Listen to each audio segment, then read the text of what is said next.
This is one of them ones. This is one of them. I'm here to tell you that this is going to be crazy. This is about to be dope. We're going to get into it. Give me a second. Hold on.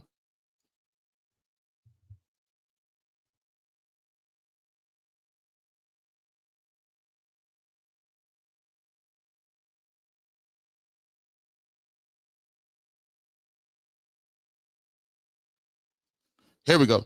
We ready to go. It was a little echo in the background, but we about to get off into this thing, man. It's your boy G Bush right back in the barbershop. This is one of them ones.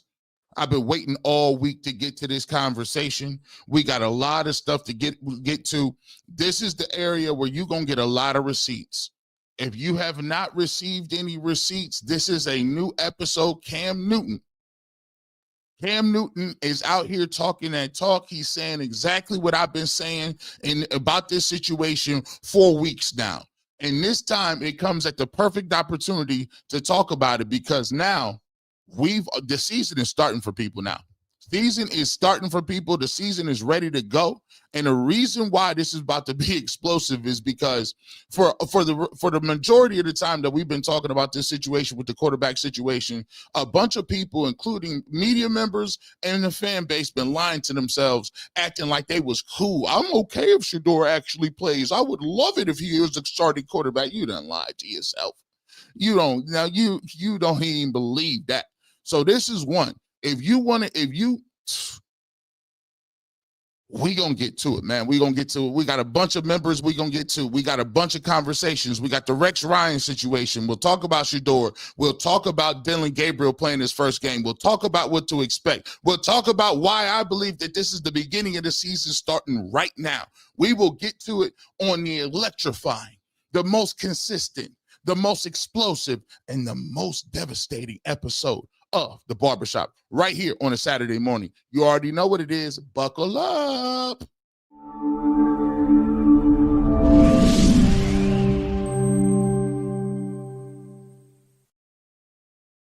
Quality, service, atmosphere.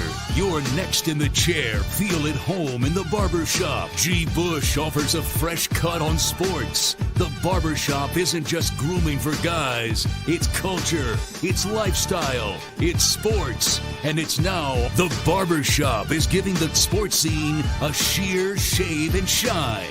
Join the makeover now. Follow Garrett Bush at GBush91 on Twitter.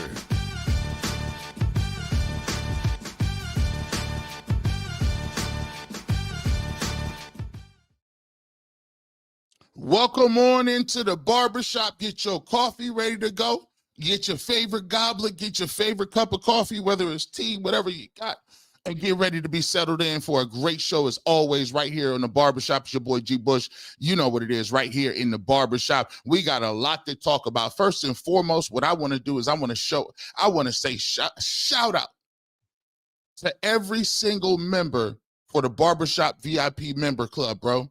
Last week was our first week doing it, and we had over 155 VIP members sign up, man.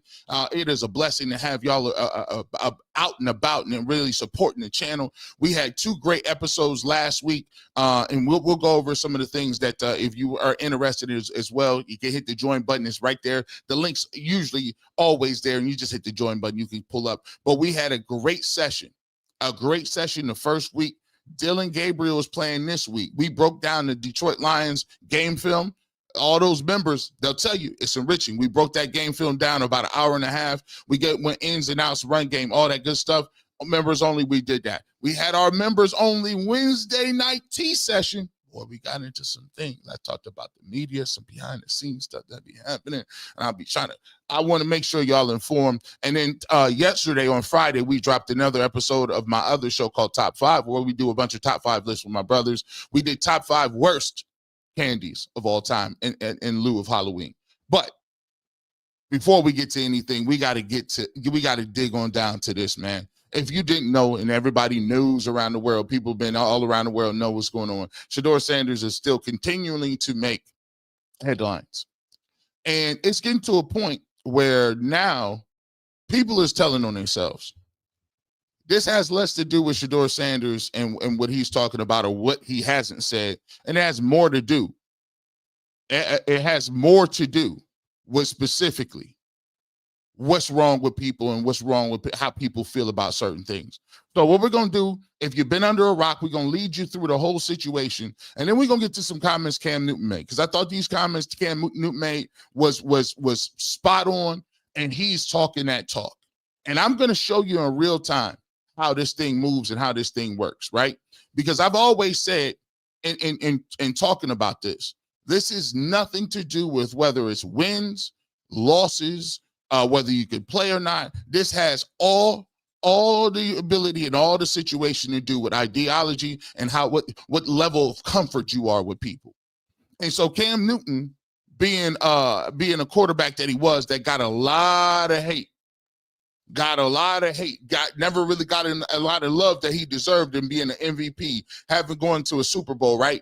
Cam Newton, because of his eccentric lifestyle, the way he dressed, his hats, the way he went about things off the field, guys was out here doing a disservice. He didn't really get what he did. And he was on with Nick Wright. Now I like Nick Wright. Nick Wright, Miss Bell was 70. What's going on? I appreciate you pulling up as always. Nick Wright, I like him. Heard the sound of them Clippers. Yeah, poetic pen. You had to pull up. Morning, Will. Mr. Overton in the game. So we got to talk about some things right here, man. We're going to talk about it. If you can't get excited about what this right here is the ammunition. This right here is really going to blow the cover off all them falsehoods, all them narratives. Malik, thank you so much for becoming a member, my good man. Birds Nest says, Wednesday's show was like church. We was in there talking. Let's get to it right now. We are going, Grady Baby, thank you. Grady Baby Apparel, thank you for becoming a member. Jeremy, we appreciate you. Let's start off with this. Let's start off with how we got here. Let's set up how we got here, boys and girls. Let's see what Rex Ryan's comments were that put us in a position that we talking like we talking today. Mind you, everything that he said was a bold-faced lie. Let's not even call it what it is. Come on, Rex, you was lying. Straight lie game, and I got the receipts to prove it. Y'all better stop saying stuff. You do know it's a little dude in Cleveland that got an internet. It's the internet is alive and well. I be seeing it. You can't just come out and say everything that you want to say now. Come on now. Here we go. This is Rex Ryan magically upset at Shedeur Sanders for what? Doing what? Not talking and not doing nothing? This man goes on an epic rant about why he should be embarrassed, yet and still, he don't talk about the coaching staff and how they can't score 20 points since last December. He still can't talk about why Shedeur Sanders is still the third-team quarterback. He didn't sniff the field that day. He can't say Joe Flacco's name because he was the worst quarterback in the league up to the point that he got benched. But look at the energy level he had for Shedeur Sanders and his little rant. We're going to break this down. All right. But why the hell isn't he putting Shedeur Sanders? We're all waiting. Hold on. Here we go. Make sure I got my audio together. Stefanski is one of an outstanding coach. All right. Notice what he did right there. He already stopped himself. He goes to say Stefanski is he's a good coach. See, what you wanted to do was lie again. You wanted to say he was one of the best minds. He's a person who's a quarterback guru, a person whose offense is explosive. If you can't be in Stefanski's offense and survive, you aren't doing your thing. He had to stop himself. It's funny. Body language is a funny thing, Rex. Why you so mad, Rex? Is that contract up, Rex? Stefanski is one of an outstanding coach. All right. But why the hell isn't he putting Shedeur Sanders? We're all waiting to see this Shedeur Sanders be the guy. So you start off with saying, well, why? Come on, Stefanski, you're a good coach. What's going on with Shedeur? We know he can play. But watch how you get the heel flip here. You see, you can always tell when somebody is disingenuous because the emotion comes out of nowhere. The emotion comes out of left field. He's not even thinking or emoting anything. When I get upset and mad, you know exactly how I'm talking about and what I'm feeling. You know how you know that? You know how you know that? is because you can see it develop in my mind and my personality and my soul. He's saying this to feel he's grandstanding at his best. Watch the heel flip. You sound worse than Hollywood Hogan, who used to be Hulk Hogan. And I'm not saying that because of his political views or any of that. I'm saying in terms of wrestling. You know how they do heel flips. All of a sudden, you're the good guy, then you come out and beat everybody up, and you're the bad guy, fans hate you, ratings go up. Here you go, Rex. Go ahead and get your heel turn. Or Gabriel, whatever. Something's missing. Something's missing with this kid. This kid talks. He runs his mouth like I could be a starting quarterback with his arms crossed like this. Get your ass in the front row and He said, get your ass in the front row, right? Study and do all that. If I know, the whole league knows. Quit being an embarrassment that way. You got the talent to be the quarterback. You should be. You should be embarrassed that you're not the quarterback now. We'll see if they make a change there. And you see how they silently echo? They silently say, oh, well, Rex Ryan said it. Let me just, and I don't expect nothing from Damian Woody. You might sing. Listen, let me start telling y'all about how that go. Let me start telling you about how that go. Well, we got one person who found out the hard way that when you have a little bit of dissent, you don't end up there. You better not be talking loud up there, Damian Woody. You know you played for Belichick. Teddy Bruschi up there. Notice how he said get in the front of the room, right? If you new to the game, Exhibit A. We got exhibits here. We hold court. Let's get you up out of here. We got so many receipts today. We got so many receipts. First of all, let me show you the level and the tone. I don't know watch this. I don't know another quarterback in the league that people feel so comfortable with to use curse words, to use narratives about lazy, clown, borderline disrespectful things that you wouldn't say to another grown man. Notice something. When I talk about Dylan Gabriel, I don't make no judgment on his height in terms of trying to be inflammatory. I don't clown him about his height. I don't say little jokes about his height. When it comes to certain people, when it comes to allegations, I don't make jokes and allegations about domestic violence or assault. I don't make any of that. When I talk to people, I keep it on the field. But notice how quickly people are able to feel comfortable from going A to Z. And in terms of being trying to emasculate people, they always trying to sun somebody. Like, listen, guys, Shedeur Sanders is not a little boy. Y'all need to get that out of y'all's rhetoric. Like y'all can just talk to whoever you want like that. Because I don't see you talking to Jackson Dart like that. I don't see you talking to Tyler Shuck like that. I didn't even see you talking to Johnny Manziel like that. But you feel like because if I know it, we all know it. That means when you say that, you give lightning and you give air and space to other people to come in and disrespect them because they said, well, I can't really get in trouble. He disrespected him. Nah, but I got the receipts though. Remember what he said though? Hit that like button. 1,182 people in there. It's going to be one of them ones. If you can't get excited about this, I don't know what's wrong with you. He said, get your blankety blank in the front of the room. Well, here's what I'm going to do, Rex. Was you lying or was you just being extra? You might have been both. Exhibit A. Is that not Shedeur Sanders right there? I think I see his hairstyle. I know y'all didn't download it. He only won with it. Maybe y'all don't think that's very quarterbacky either. Maybe that's not how you wear your hair because you was mad about his backwards hat when everybody else is doing. I see Myles Garrett in the front row. I see Kenny Pickett. I see Joe Flacco to the left. I think that's Grant Delpit on the left-hand side. On the right-hand side, that is Shedeur Sanders right there, still with his wrist up in the front row. Get your ass in the front row. Stop being an embarrassment like that. If I know it, everybody knows it. No, we don't, Rex. We don't know it. This is why receipts are devastating. Who told you that? Who told you? See, this is how lies start in the dark and people jump on them and they just run with them. Now everybody, well, he doesn't know his plays. Who started that? See how easy it is? What if I just randomly think about how this would work? Think about I got a platform. Think about if somebody got let go from a station somewhere, or one of my colleagues did something, and I just said, well, I heard the reason they got let go was X, Y, and Z. If that got back to said colleagues, they would approach me and be upset if it was not true.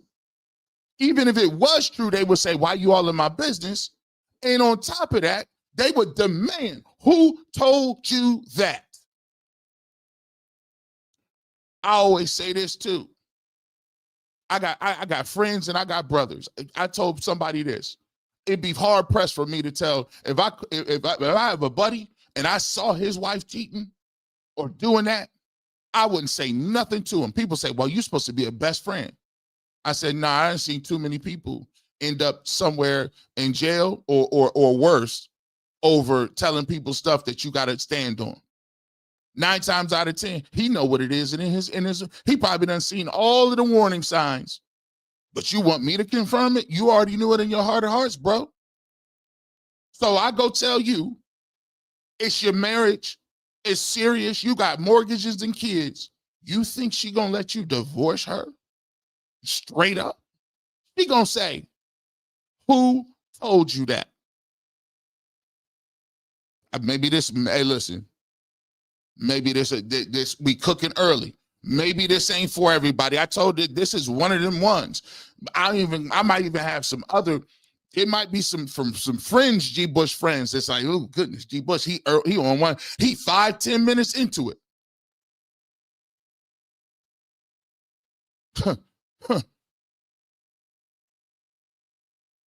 The key word about every conversation around is I don't know who's advertising him, what's telling him. Just say, I don't know what his dad telling him, Prime. When she come back to tell you, she gonna say, you telling me you think that you about to get a divorce over somebody I can't even look in front of their face and say what my side of the story is? Then you gonna have to tell her it was G. Bush that told me that you did X, Y, and Z. And now guess what? You still gonna be with her, ain't you? Now our friendship is ruined. Every time she come over, if you ever allowed to come back over, I don't like him. I can't stand him. You know I don't like him without, right? So why don't I just go ahead and keep our friendship together and hope you find out that she mess around and doing all kind of crazy stuff? I ain't got no time for it. I'm not trying to give you no courage. Who said it, Rex? If I know it, we all know it. You're telling on yourself. Remember what I said before. Cam Newton, we gonna get to his comments. We done seen this before. Anonymous sources. Who you learn from? Well, let's talk about this. Oh, here's another picture, Rex. Think that's Shedeur Sanders in the front row right there, is it not? See, the people, hey, shout out to the Shedeurians. Shout out to the 12. Shout out to I'm only here for 12. Shout out to the see you aunties, grandma, grandparents. Y'all is so petty. I love your petty nature. Y'all, boy, oh, y'all, bless your heart. Y'all even took time to diagram it. Y'all fellas, I'm guessing. See, this is, I guess, well-off media. I guess well-off media is available to go on the road. And I think you guys forgot. You forgot they're documenting everything. So when you, and good on you guys, because you learned your lesson when they was doing all the narrative-based stuff and anonymous sources, and everybody was running with them. Now everybody, they named Jim, Bob, and Terry saying how lazy he is. You guys did a really good job of documenting. Oh, Rex, really? If I know it, you know it. Well, now if you watch the Barbershop, if I know it, everybody that watches my channel knows it. There's Shedeur right there. This looks like a hotel meeting, right? On the road. Let me go back a little bit. This looks like a team meeting in the facility. This is the film room. Guess what? Front row. This is on the road. going over the game plan before the game. Looks like he was in the front row. Oh, hold on. This looks like inside the quarterback room. I see Flacco. I see Dylan Gabriel. They've even diagrammed who the coach is. And also where the front of the room is located. This is diagrammed it's so well diagrammed. This is like a fire drill in school. Everybody line up in a timely manner and get to the side. There's 12 right there in the front. So when you say, get your ass in the front of the room and stop being an embarrassment, no, you lied. You either lied because you thought it was cool and nobody wasn't going to call you on it. You lied because you needed the clicks and you was looking like, listen, it's a bunch of people whose contracts is year to year. Rex, I'm sorry, you getting to the age where they're looking for younger talent. Happens a lot. Maybe you auditioning to get your podcast game up. You got to start somewhere. You got to decide what you're going to be. Am I going to be inflammatory, or you can't be informative? Ain't nobody just pulling up to see no informative stuff no more. You got to fight for all of the clicks you can get out here in this podcast world. You better be saying something spicy. Well, why not start doing the spiciness right now? You see, Rex, you started it because now when the rebuttal comes, your network and everybody there is just there to clean up with the views, because you know what's going to happen. The firestorm happens. Rex Ryan rips Shedeur Sanders. I wonder why you was talking about Shedeur Sanders when the game prior, the Browns had just got boat raced again by the Lions. Why not lead with why Joe Flacco wasn't playing well, or whether or not this offense is what it is? I know why, because Shedeur gets clicks. He's going to continue to get clicks. I know it ain't for everybody. We closing in on 1,700. Hit the like button. So let's continue on to give you what we talking about, okay? So in the timeline, let's get to Shedeur Sanders. If you've been under the rock, this is what Shedeur Sanders to cause the whole stir. Here we go. Quarterback.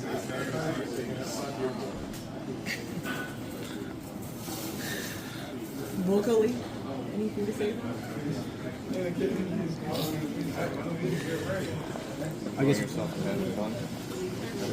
one more. I guess what do you think you have to show? Show to the coaches just to have them have that belief in you that you can be ready. What can you say? How much has Joe been important to both you and Dylan in terms of your guys' development to this point? Man, y'all might as well. Somebody came in, y'all might as well chalk it up. That man ain't gonna say nothing to y'all. Somebody at the end, I want that conversation. Y'all might as well go ahead and stop playing. That boy ain't playing around with y'all. He ain't playing with you right now. So this is what got people up in arms. I liked it. I loved it. I thought it was funny because I think his troll game is on 1,000%. You know why? Damned if you do, damned if you don't. You see, some people want to do you dirty and sit you on the sideline and then tell you, be quiet. So you're going to continue to attack my character during the draft process. Now, just unsolicited, we just playing a game. Another Skywalker says, I can't wait for DG to play. Don't want to hear excuses about the line of receivers. Final preseason game 12 was out there with damn near all players who got cut, and they told it and they held it against them. Oh, yeah, that was part of it too. Listen, you must got a crystal ball. We gonna get to everything. They're like, G. Bush, you done did all this, and we ain't seen Cam Newton yet. Oh, you gonna see him. Don't worry. We still got it. We got a ways to go. We just catching folks up. Let's keep it cooking. Now you saw what Shedeur Sanders did. You understand it. And the reality of the situation is they played both sides against the middle. They told you, hey, just wait your time. First of all, they didn't even say that. They told y'all to come in and sit down and shut up. The audacity. Sit down and shut up. Watch this losing we've been taking place for years. We on the high horse now. What you talking about? Sit down and shut up. You guys didn't do that very well. She was like, "No, we don't know you." But then we get to a point where now it's, hey, Shedeur played well in one game. That was completely dismissed. Completely dismissed. Monty Berry, thank you for becoming a member. Completely dismissed. And you know why? They can't admit it. To be honest with you, Cam Newton brings up a very, very valid point here. Out of the entire time that Shedeur Sanders has been a Cleveland Brown, it is very difficult to even think about a time they could give him some sort of praise, some sort of, hey, man, we really like Shedeur. Shedeur is great at this. We see Shedeur doing this. You don't even hear that. You can go on Twitter. It's all about his father. It's all about could he play or not. Like they're not even trying to give him any sort of out, right? When you talk about anybody, when they're talking about it, ask yourself, where's the comments? Where's the positivity? Where's the, hey, we like Shedeur. Hey, he did this in college. All the same thing that they say for Dillon Gabriel, it's null and void for Shedeur Sanders. As a matter of fact, they go to opposite ends of the spectrum. They name Dillon Gabriel the supercomputer. They name him the supercomputer by the way he processes information. But then on the other end of the spectrum, they call Shedeur Sanders lazy, arrogant, and brash. I said this was a video file. Anything that I'm saying, I got receipts for. I'm not just up here sitting here rapping and tapping, spitting and skitting and all that other stuff. We got the receipts. You tell me where I was wrong. Put it in the comment section. Here we go. Tell me how great this is. This exemplary? The bigger question is by the way, courtesy of 92.3 The Fan, by the way. This was on the King Carmen Anthony Lyman show 6 to 10 on 92.3 The Fan. What remember what I told you about that anger where it comes out of nowhere? That's a simple question. The question is, really, what we're thinking about is, let's talk about is this mean Shedeur is a little closer? But the bigger question is the Shedeur question that's looming. What is the Shedeur question? You can't get to Shedeur until you go to Gabriel. Well, that's right. not going to happen. And that's what I'm saying. We got to find out. What if? Right. And what if? But here's my point. That's what why if I don't Gabriel, understand why we're sticking with Flacco. The Shedeur question is... I brought this up before. Guys, if you're going to go to Dillon and Shedeur's got a chance to play at some point, why wouldn't you just let Joe go? I like Joe. The only Shedeur question that anybody should be asking is, would they go to Zappy before they'd go to Shedeur? And I think the answer is yes. They do not want to see Shedeur Sanders anytime. It's why every day there's a new leak coming from that building about how unprepared he is and how he's walking around the building not doing what he's supposed to. You think the Rex Ryan thing that came out the other day just came off the top of his head and he made it up? Sure he did. I just showed you he made it up.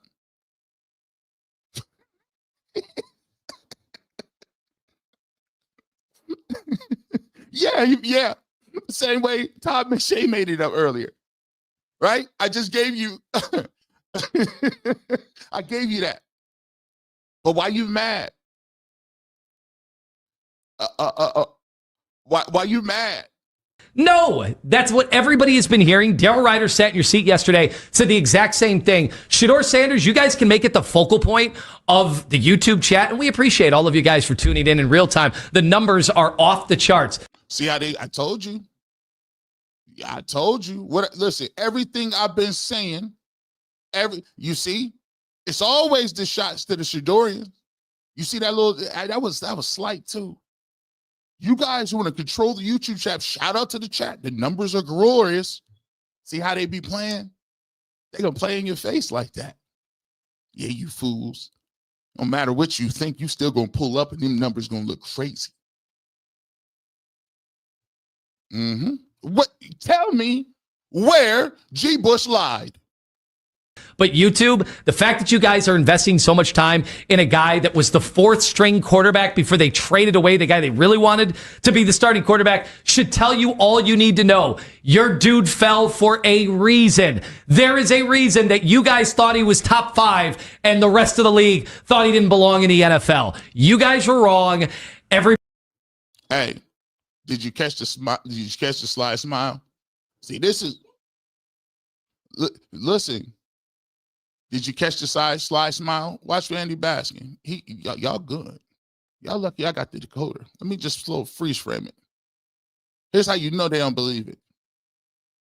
I'll be trying to tell y'all about the B-Bush, you giving too much away. Watch the sly smile. Like, dang, you really laying it on thick right now, dog. There's a reason that you guys thought he was top 5 and the rest of the league thought he didn't belong in the.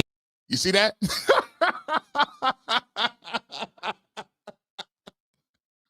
Oh, it's human nature. I be trying to tell y'all, listen, you messing with the wrong one. I know how the sausage is made. He's like, you laying it on thick. This is going to be a great one. Yeah, we know. You don't even believe that. Kenny Pickett got traded because he wasn't good, and you tried to tell us he was good. We knew it wasn't. See, the reality of the situation is when you got the Infinity Gauntlet, and I call the Infinity Gauntlet this, when you done played, one, when you've been in the industry and you started on the internet, two, when you done got your money off, when you know what the game is, and then you also know how this thing moves and how the game goes. I got the Infinity Gauntlet. I can see right I'm just narrating them and walking them right through it. Come on now, y'all. You see Andy like, yeah, this is good. The NFL. You guys were wrong. Everybody in the NFL was right, and there's a reason they were right. How do we know? We haven't seen him play yet. How do we? You see him throwing? How do we know? We playing devil's advocate. We go back and forth. Come on, man. Now I'm supposing Andy's going to take this. Andy's going to take the side. He's going to take the side of Shedeur. We're going to play, and we're going to play. I don't know. Let's decide what we're going to talk about, because at the end of the day, we talking about Shedeur Sanders, and we ain't even got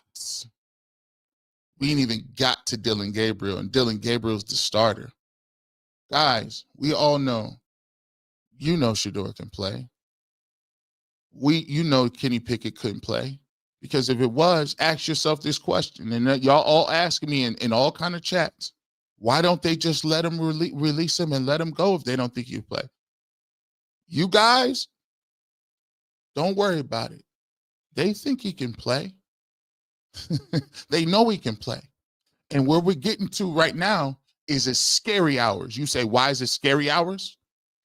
Because Shedeur Sanders is now one snap away from becoming a starter. They cannot go back to Joe Flacco. It's over. And remember what he said. The only question is, will they go to Bailey Zappi? Come on, man. You know the answer. We know any of these guys. Well, let's talk about all the rookies in next year's draft class. Okay. I'm in. I'm just telling you, this fan base wants to see Shedeur at some point. Oh, no, we will see him. Oh, we will see him. Understand that. Shedeur is ultra talented, prepared for success by a Hall of Famer. Gabriel is a steady, mature guy created by his travels. Rex Ryan is a loudmouth formed by hot dogs and hamburgers. He's a cookout guy. What you saying, y'all? 2,128 people in here. I told you I wasn't going to play around with y'all today. I told you I wasn't going to play around today. I got to give credit to this next dude right here. Make sure you go follow him. I'm all for giving credit. This dude, I like him. I used some of his. I used a quote he had maybe in the off season. Doc Holliday. I like this brother. I like what he's talking about. Make sure you follow him on Twitter. Check him out if he got some shorts. He be dropping some stuff. He drops some, and it be gems too, like little undercover stuff, gems. So make sure you go follow him too, right? on all media platforms. What you got, Doc? Is either Maya or Mia? Please correct me. Mia, Maya? I appreciate you, though. This is such a case study in dysfunction. It really amazing to witness. No, it is. You know why you got to have all these multimedia stuff? Is because it takes that much multimedia, paper, literature, science, ecology, finance. It takes all of this stuff just to kind of break down why these dudes be doing the stuff they do. Every other team could just go play football. Can you imagine? Can you imagine if this channel was just about guys throwing touchdowns? Mary S. became a member. We appreciate you, Mary. We appreciate you. Here's what this man had to say. I think he's super dope. Make sure you go check him out.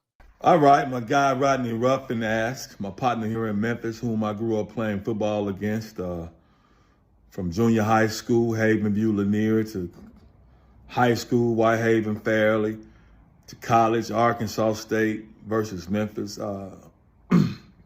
Said he wants my opinion and my thoughts on the video of Shedeur Sanders pantomiming when being interviewed by the media. And they were asking him questions, because Dylan Gabriel has been promoted to first-string quarterback.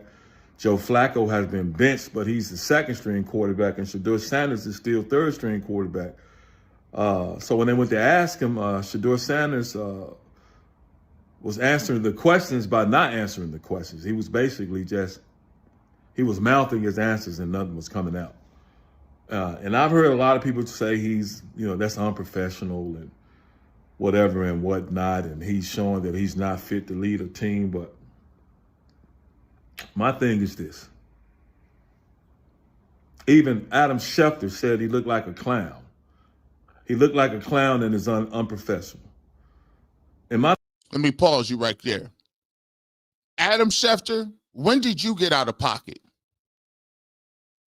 I'm gonna need you to report the transactions, bro. I'm gonna need you to report the trades and the injury report, bro. I need you to chill out. See, y'all see what y'all gotta, first and foremost, y'all gonna have to watch this clown word. Like, because y'all walking around really where I come from, if you call somebody a clown, you might have to actually see how funny they is face to face. I don't know where y'all come from. I don't know whether or not the gated communities or the areas where you live at is keeping you. I don't call people clowns because I'm still on the ground level. I might have to actually see somebody. I don't call nobody on the football field. Like I said before, they get inflammatory and they be disrespectful. And they get to the point they want to be disrespectful and then want to hide behind how unprofessional it is when somebody comes at them. Well, if you're so much worried about me and what I'm saying, that really shows that oh, wow, you're going to take it to violence, huh? That's really big of you. Oh, my goodness, this is why teams dropped on you. See, what they do is they want to get real disrespectful. They want to get borderline. They just want to get right up to the place where you might actually have some repercussions when we may have to have a conversation. And then they want to back off and play the victim. They're great at doing it. Adam Schefter, we still remember the way you be reporting news sometimes.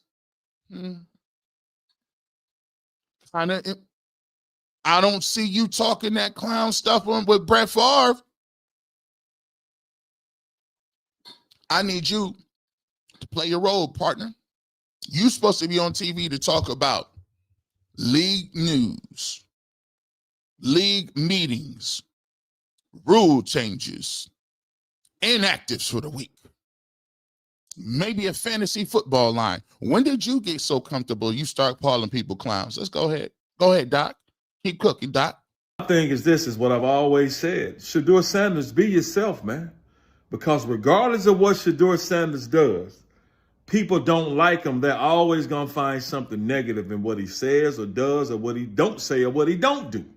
Because when he's talking to the media, they tell him to shut up. What you talking to the media for? But the media are putting mics in front of his face to go speak to him. And he's answered every question professionally, hasn't gone off, hasn't shown a horrible attitude about being benched. So they tell him to be quiet. And Rex Ryan wasn't the only one that said that. So now when they want him to talk, when he does be quiet, now he acting like a child. And I say the same thing. What third string quarterback has mics thrown in their face every time? See, what they wanted to do, they wanted Shedeur Sanders to be pissed off. They wanted him to be mad. They wanted him to go off. That's what they really wanted him to do. See, they hate they can't control his emotions and control what he does. They can't find anything dirt-wise off the court. Off the field. So they try to nitpick everything he does. Everything he does. So that's my whole thing. He's not going to play. The hell you talking to him for? How is it unprofessional? Y'all say he's not ready to lead a team. Apparently the Cleveland Browns don't think he's ready to lead a team either because he's third string.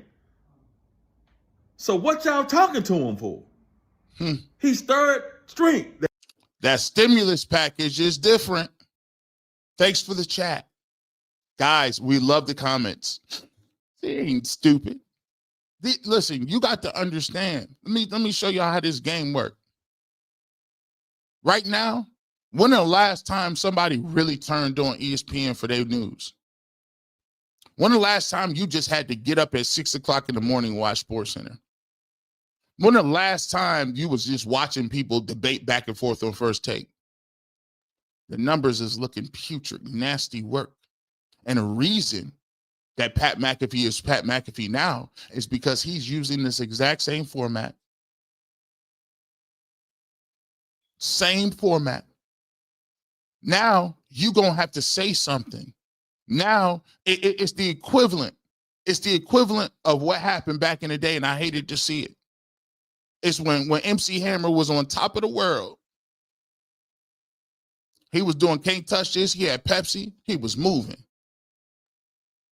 Gangster Rap came out. Dr. Dre and Snoop.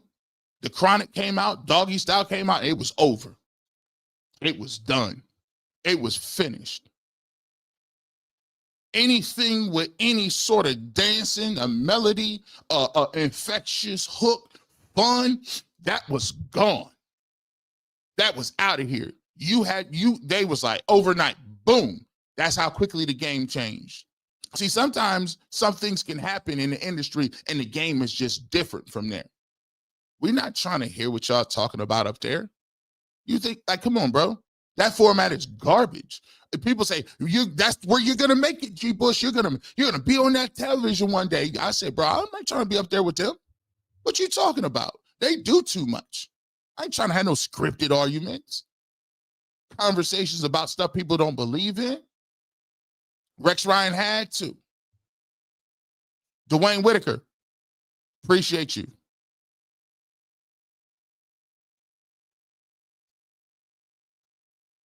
Motivated, I disagree, brother. Cooper is a proven backup quarterback, and Lamar won't be out for long.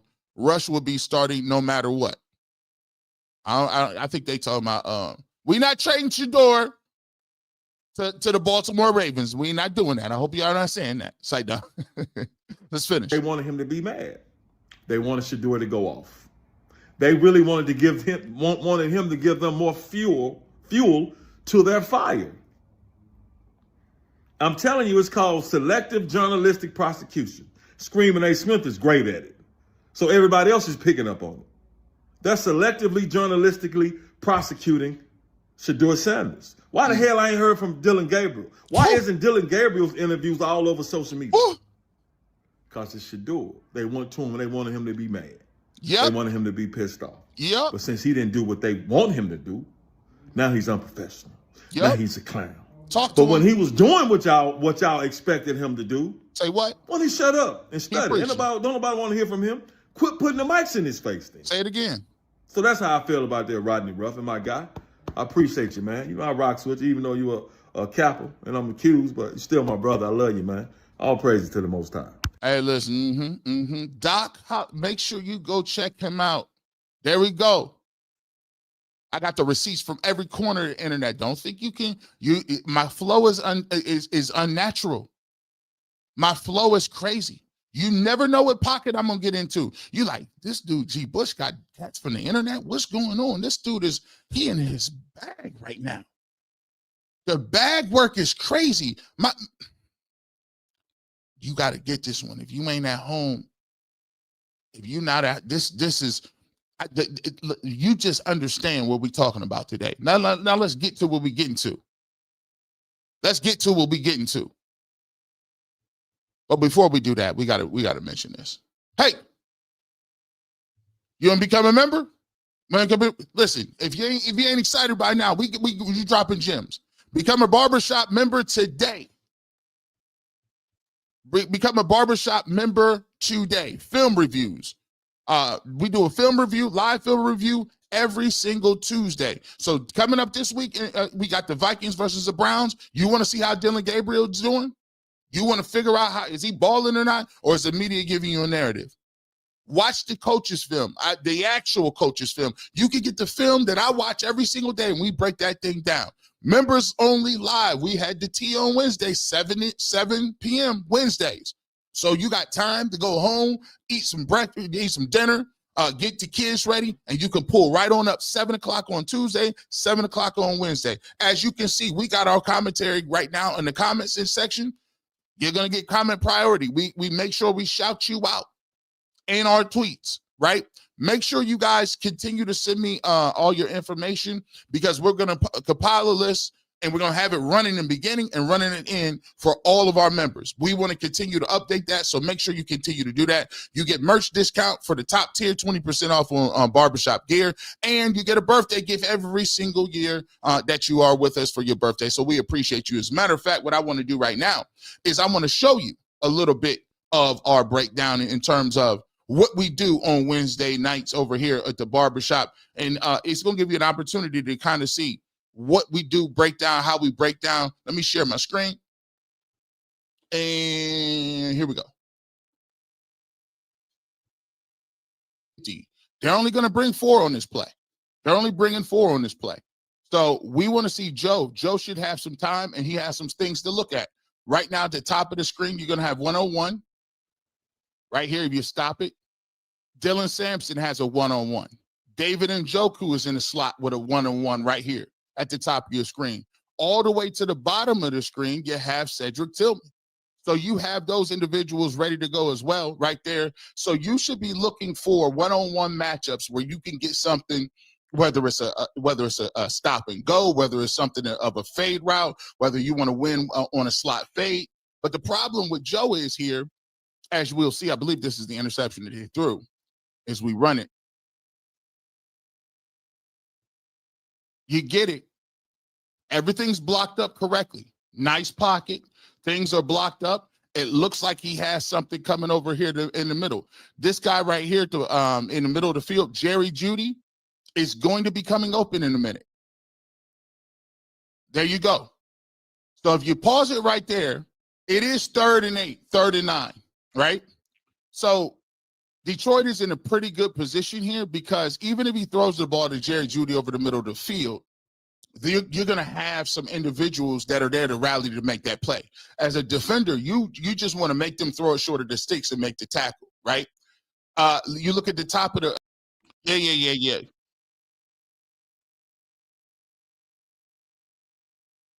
Yeah, there you go. As you can see, we break that down.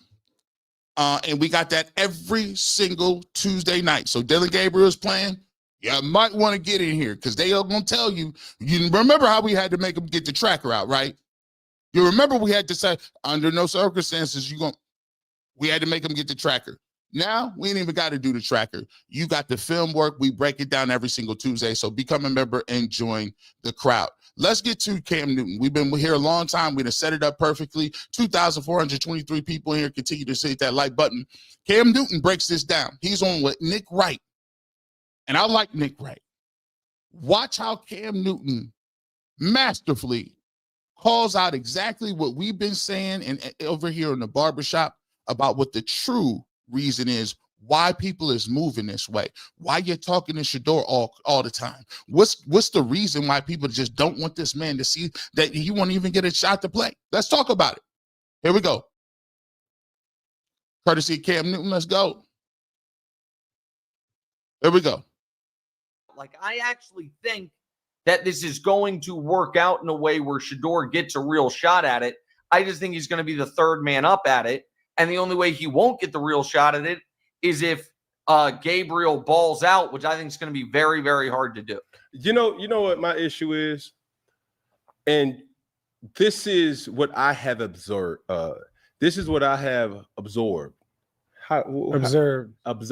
right? This is what I have observed. I don't think they want Shedeur Sanders to be successful in Cleveland. Why so? Who's they?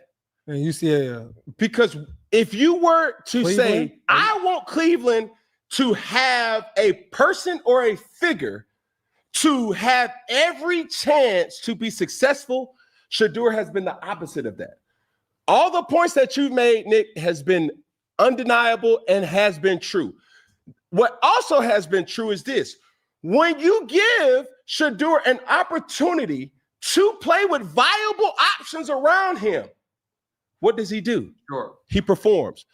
The next opportunity for him to perform the following week, he didn't help his case because he had arm soreness. He was unavailable. The following week from there, if you want to see a real clear-cut identifier if he's capable or not, with the one. You put him with the ones, or you put him with the valuable twos. Don't put him with the trash. That's what he put him out there with. How many of those guys are still on the roster? Yeah. Now let me go ahead. Where you at? Hey now. Where the 12 camp at? I'm not saying me specifically, but ain't that what y'all was saying? Put a 1 in the chat if that's what y'all was talking about. That I feel like if put a 1 if Cam Newton is actually articulating some of the feelings that you was having, but people was acting like you was crazy. Oh, they're not doing that. Then why would they do that? You guys are crazy. All right, just put it in the chat. We just want to see it. We want to see it. Continue on. I ain't gonna step all over your joint, Kev. Or excuse me, Cam. Let's keep going. Yeah. So yes. So I think that's fair, but I think we also have to acknowledge I can't say reality because see, this is very key. He says I have to acknowledge the reality. But remember what we've always said. I've always told you perception is reality. In this world today, with low attention spans and low vibration, and people not using their own two eyes to believe and not doing their research and not understanding certain concepts, the more you say something, it becomes reality. The more people that you like, you identify with, that you want to be like, espouse to, the more they say it, the more you certainly in your heart subtly start to accept it as truth. And Nick, even though he's an articulate dude that I like, even he is infallible to that. He is infallible. He's not. He's not. A person who can just skate around that human nature. We've heard it so many times that he had to catch himself and say, well, the reality is, well, hold on. Was it a reality when they said he was all of these things and we found him to be different? Continue on. Remember, it's psychology. Your body language never lies. You can do it up here and you can do it by being actors, but your body language, that's why these cameras is damning to people, because I'm catching you in real time. I don't know that this is true, but what appears to be true is parents, the coaching staff front office didn't want to be in the Shedeur business. They wanted Flacco, Pickett, Gabriel. That was their plan. The fact, and here's the thing, The fact that nobody will even call them out for their horrible plan is the devious part about it. Remember what I said earlier, it's not about wins or losses. It's about ideology and power. The fact that we are in a business where you say the NFL stands for not for long, in what world could you go out and have a quarterback room of Joe Flacco and Kenny Pickett, and y'all gave him a pass for having that? You actually sat there and said nothing? But you're talking about Shedeur Sanders stories and him mouthing and not saying anything or him doing whatever. No, the problem is that you've given these MIT guys this blanket statement about how, you know what, you guys went to Harvard and Yale. You know smarter than we do. No, you don't. No, you don't. How smart are they? They run every sector of the world. How well is the world doing? The only people doing well is people that look, act, and identify like they do. The rest of y'all is not getting nothing off. But we don't say nothing about that. Continue on. Well, they liked what? Once they drafted Gabriel. And I think ownership saw this star from college is still available. We obviously don't have a surefire solution at quarterback. And the owner put his finger on the scale for Shedeur. And they drafted in the 5th round. And so what I do think is, if you're Kevin Stefanski, I do think you want good quarterbacking, obviously. No, but in a perfect world, you'd rather it be the guy you went out on a limb for in Gabriel rather than the guy who, if I'm right, that the owner put his finger on the scales. But I also... Okay. You done said that part out loud. 2,636 people in here. Don't miss this, because he told you what exactly I've been saying from get-go. Think about how crazy this is. If somebody told me, all right, G. Bush, we got you, you go to the car lot, right? We're going to say, you pick a car. Now, I got the money, right? I got the bag. Say, pick any car you want. I pull off the lot. I say, yo. I looked around. It's a Jaguar over there. Like T.I. say, ain't nothing wrong with a Jaguar, but it ain't no Benz. So I said, give me the Jag. Ain't no problem. Ain't no problem. I'll take that one. That was my pick, my choice. Somebody else comes along and say, listen, hey, G. Bush, I know you got that Jag. We had some other inventory. You didn't get a chance to see that inventory. It was tucked in the back. We just got them in off the flatbed. I say, oh, what's that? Say, yeah. You could trade that one in you just got for this other one. As a matter of fact, you bought this one for $45, $50. We got another joint over here, retail price, sticker price suggested MSRP for this joint is $110. But we're going to give it to you at a discount. You're going to get it to smooth discount. Say, how much a discount? We're going to give it to you less than you got the Jag for. What? Let me see it. They pulled a flatbed out. They got the Aston Martin just pulling up. I said, what's wrong with this? Ain't nothing wrong with it. Somebody said that there was a problem with the brake system. We had our mechanics check it out. We got the Carfax right here, clean bill of health. So you meaning to tell me I got a better one with the Aston Martin? I'm getting it for the same price that for the Jag. I'm not only getting it for the same, I'm getting less. They're only gonna charge me $35 for the Aston Martin, and the Jaguar is $50. And I turn around and tell them, you know what? I'd rather have the Jaguar because I chose the Jaguar first. Everybody and their mama look at you like you a blooming fool. You meaning to tell me you ain't gonna take the Aston Martin because your foolish pride said the first person I picked and it was my choice, that has to be the correct one? I don't want to be nowhere near that person because that person is short-sighted, narrow-minded, arrogant, and probably is averse to facts. If you think what I just said right here, this is the exact same analogy that happened to the Cleveland Browns. The Cleveland Browns overpaid for a Jaguar. It's a nice car. 50, I mean, you overpaid for the Jag, huh? But you got an Aston Martin off the flatbed. Totally fine. But they lied and said some faulty mechanic then told you, some dude that don't even know how long, can I get the background on the mechanic that said that, the Aston Martin? He worked for the dealership? Nah, he used to work on Chevys. We was just short-staffed. Let me get that Carfax. Hey, you mind if I have the mechanic take a look at this? No problem, take it over there. You know how we got a chance to see that it was faulty and they didn't know what they was talking about? Because we actually got to see this. We actually got to see your boy, Shedeur Sanders, ball out.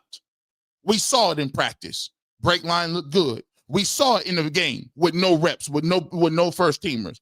Man, that boy run good. I done took the Aston Martin for a test drive. I done had my personal mechanic look at it. I come back and I still got an opportunity to get this for 35 and the Jaguar's still sitting there. I could swap them out.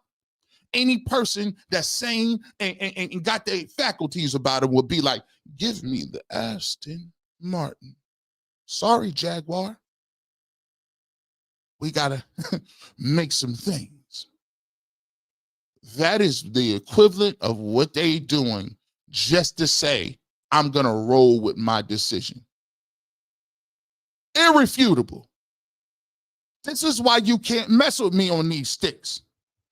Irrefutable. What are we talking about here? The receipts is alive and well. Continue on. I'm just have to tell you so you understand it. That this is what Nick Wright is saying the Cleveland Browns are doing. Cam Newton comes with the rebuttal. I also think, Cam, I just don't think it's as conspiratorial as a lot of people make it out to be, because I think, you know what happens a lot in training camp? Tell me if I'm wrong. A third-round pick gets preferential treatment of a fifth-round pick. No, for sure. Like they are going to get that are not backup quarterbacky. And I think in this instance, it works against him a little bit. I want to ask a quick question. That was perfect. And even just to go back to Rex for a second, even with Rex statements, if they're false or not, and I know that going out to the masses, how much merit does it really hold when the people inside of the organization really know what's going on, like where he's sitting, how he performs? Like for the people that just like on the outside is like, well, if this is not the case and the coach know what Shedeur is doing, why does it matter? Right. And that's what makes this situation so sticky.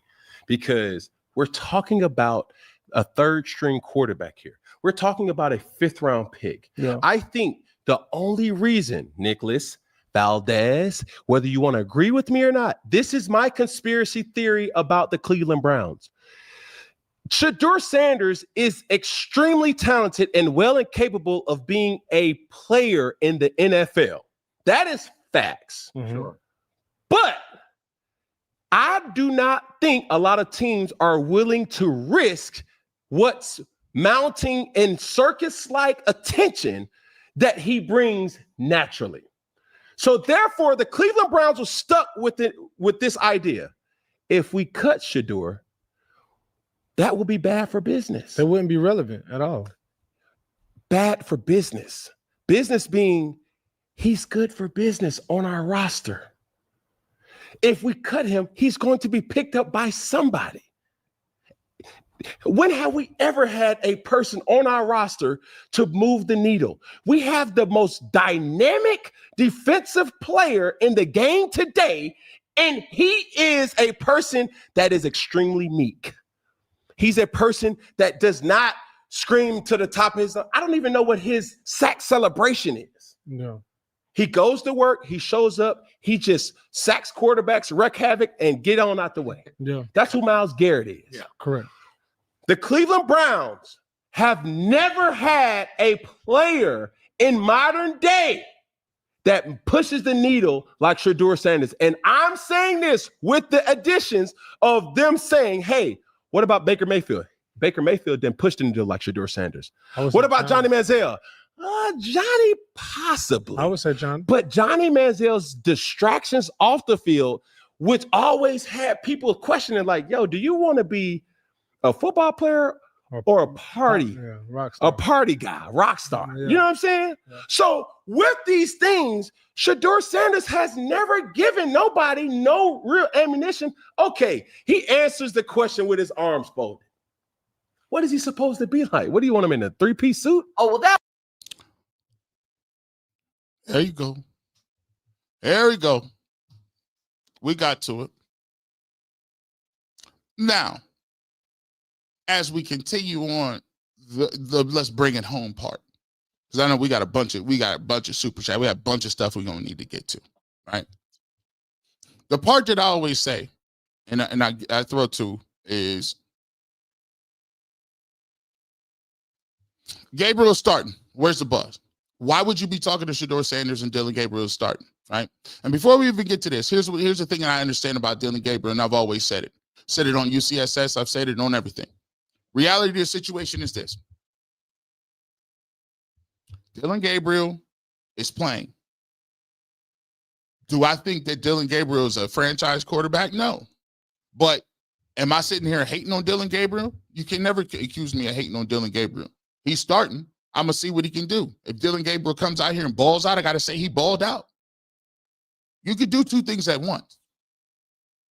You could say, I believe that Shedeur Sanders is good, and I'm waiting to see him play. I can also say, I want to see if Dillon Gabriel got something, and at the end of the day, we're going to be able to judge what it is. The problem is this.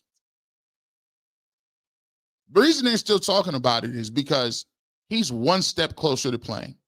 And he's one step closer to playing faster than people even thought it was possible.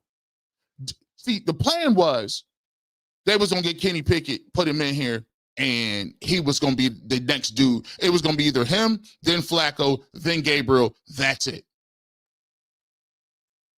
Pickett turned out to be trash like we told him he's not going to be good, and he was hurt. They moved him for nothing. Joe Flacco got in. We believe in Joe. Joe's going to give us the best chance to win. And then all of a sudden, they found out Joe Flacco was 50. And he played like he was 90. Guess what?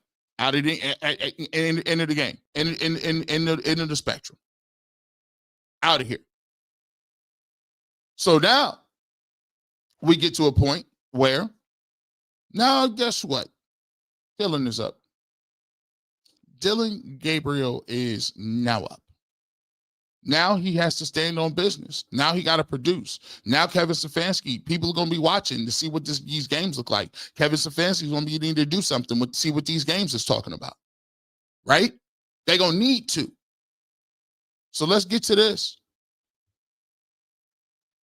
I think Ryan Clark says it best in this little clip. The Cleveland Browns, Super Bowl defense, offense that couldn't make you or help you win a Little League championship. Chad, what's the answer at quarterback? And more specifically, is it now Dillon Gabriel? I don't think Dillon Gabriel is the answer. Can he be efficient? Yes, he can be efficient if those around him elevate their level of play, but he's not the type of quarterback to elevate the offense.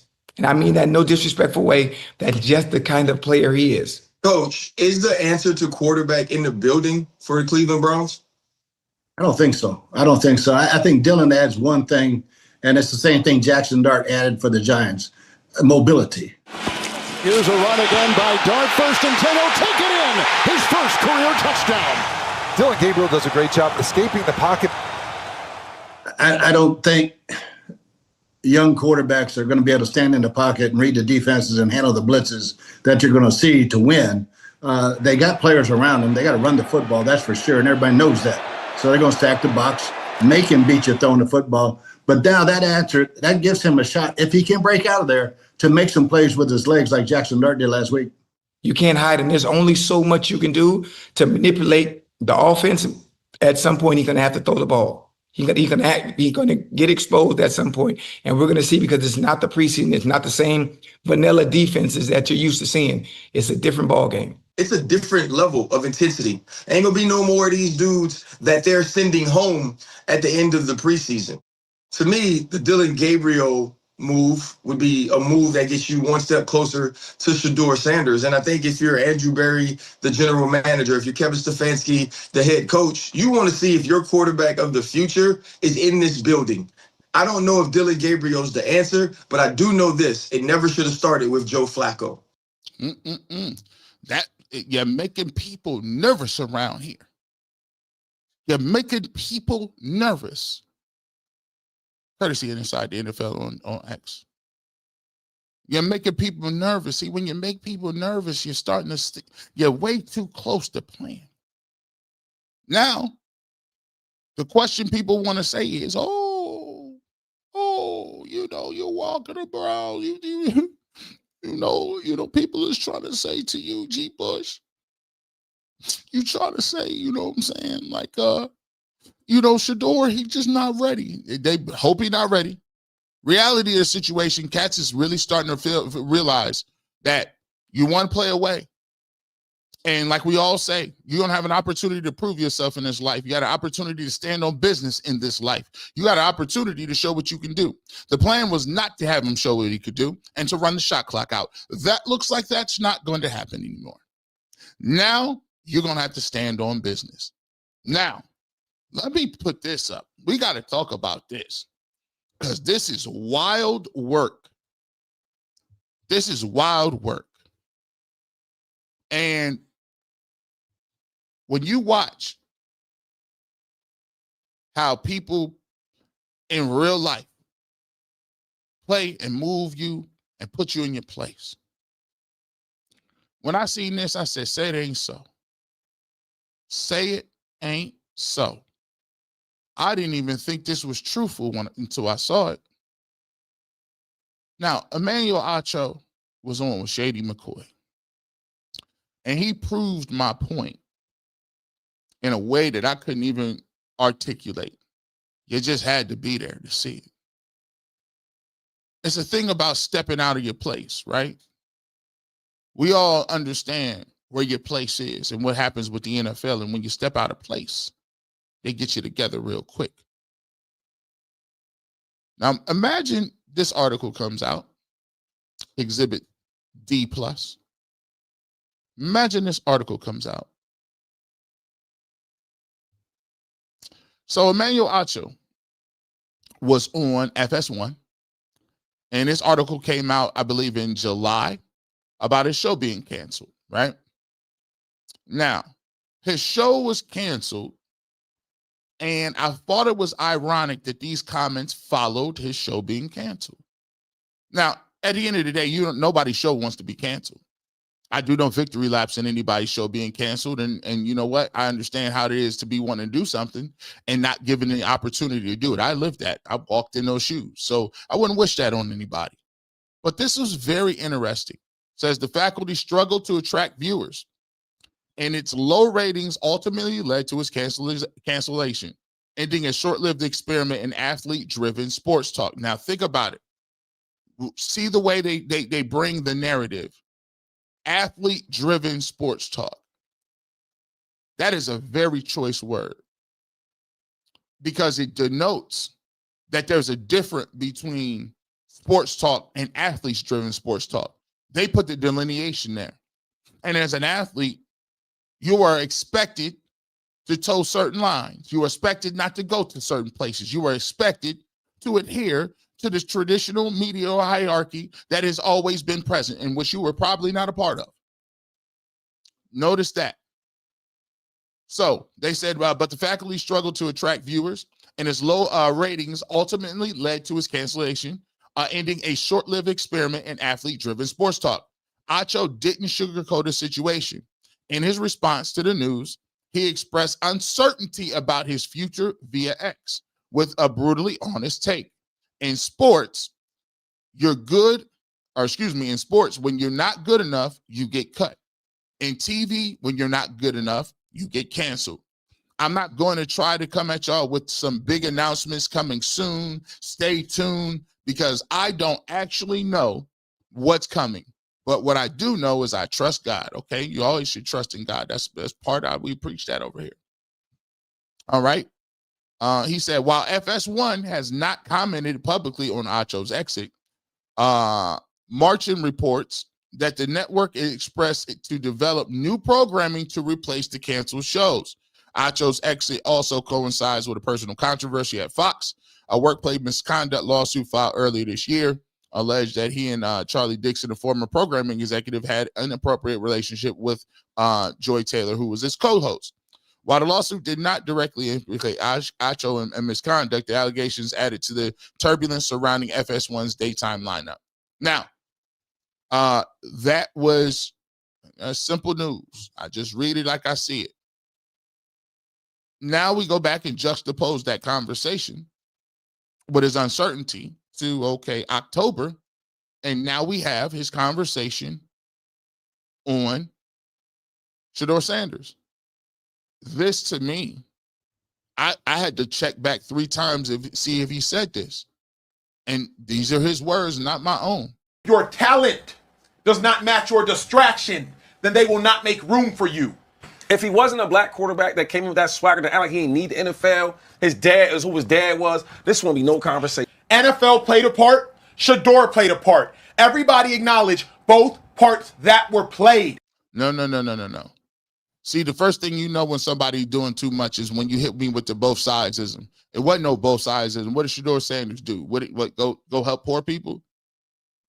He ain't Johnny Manziel. He went caught in Las Vegas, a Las Vegas casino on Tuesday during the game. I mean, did he fail a drug test? I'm trying to figure out where is his arrest. It wasn't no both sides. When somebody hit you with the both sidesism, I'm asking myself, who are you trying to save, Emanuel? Continue on. It gets worse. That's all I'm asking. And what's Shedeur's part? So I'm clear. The part is this: Shedeur could have carried himself differently going into it. At the NFL Combine, he could have thrown. So what happens when top prospects go to the Combine and they don't run? If he wasn't black, I don't think he would have acted like this. You feel me? Because the culturally, that's how Shedeur. You feel me? This is crazy. It's a new. But I had to pull. I said, "What? Did he just say that?" What? But for real though, yo, like what white people don't, what white person carries himself like Shedeur? This is wild work. Really? Jackson Dart got some swag to him though. But even that, the chat is saying like, yeah, when Jackson Dart does it, it's called swagger. Yeah, it's called he's hype. Come on. But when Shedeur does it, he's cocky. Come he's on, arrogant. come on. Woo! We just seen that. I can't unsee that. What do you?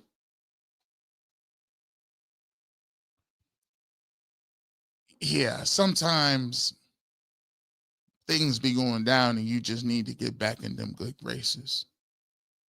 Sometimes, is you trying to get your show back, dog? You ain't have to go that far to get the show back, dog. Man. Like, you ain't have to do all that to get your show back, cuz. You couldn't have just, like, wow, like, he didn't have to act like that. Like, and this is why, to me, this is why I try to say, I don't want it that bad. I don't want to be that big. I don't want to be that big. I don't. Because if you got to do that to really keep a show, and Shady McCoy asked him, what did he do? He said, no other white guys act like that. So this is why, in FS1 and all these other different places, these big places, right? That's the game plan. He told you right there. He told you by himself. If you ain't playing ball the way we want you to play ball, we can't play no ball with you. And I'm like, bro, you up here sweating? You up here looking confused? I get it.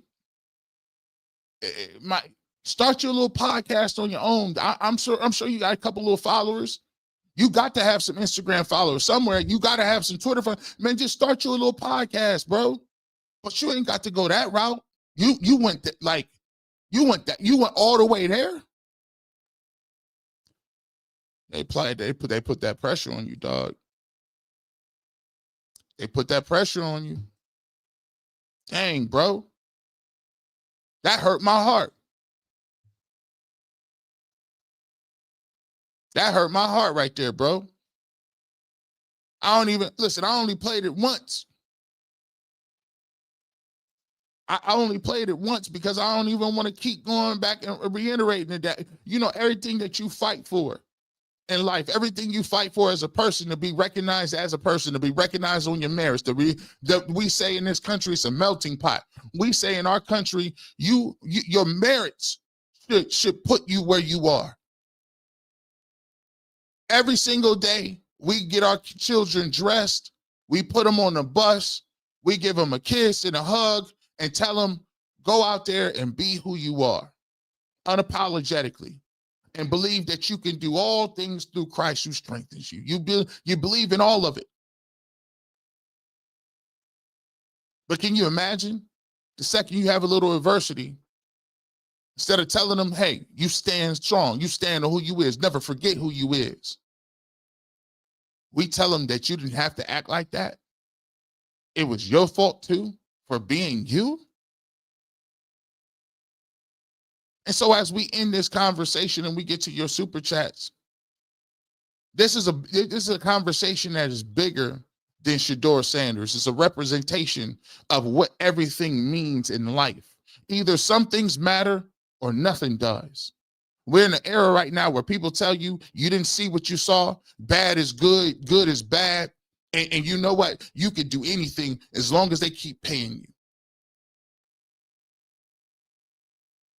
Really? I keep turning on the TV and I keep seeing people who look like me. Jason Whitlocks of the world. Telling me that it's my fault, it's your fault. Talking about single parents and single mothers. You gonna get on TV and talk about single parents and struggle? This is more than a Shedeur Sanders conversation. It's a conversation about what you stand for. Because it's a lot of people in public that say they be standing on something, but then they just start to, how you fix your face to say that? If I gotta fake and pretend, I don't want what you got. I don't want to hang with you, bro. I don't want to be in your mix. And at the end of the day, they're telling you and showing you in real time. That's why they said the short-lived experiment in athletes only content. Let's be clear. A lot of people right now feel like because athletes make a lot of money, they don't look at you as a human. They look at you as a person that's out there to entertain them. And the second you get outside the box of what their entertainment is, they have no use for you. They have no remorse. They have no, you're not spiritually connected to them. You are an entertainment piece that is a toy soldier. They use and talk to you. Understand this. We do a thing called sports talk football and sports talk. By me talking about all these individuals, I could take care of my family. I say it all the time. You are a guest. You do nothing. You don't lift, you don't run, you are a guest. But you've been behind these microphones for so long, you feel like you can control the narrative. You feel like anytime you let another person say whether or not you a Hall of Fame or not, it's crazy work. Why do a writer get to write about anything? How does a writer who's a second-hand eyewitness to something get to vote on something? At the end of the day, the conversation about Shedeur Sanders has nothing to do with whether he can play. And you know what Shedeur said? And he finally got to a point, screw it. I don't care. You like me, you don't. You can't put me in, you can't take me out. That's the scariest part. Because for so long, the media has always been the magician behind the screen that says, I'm going to paint you in a way that the masses will move in a way that I tell them to move.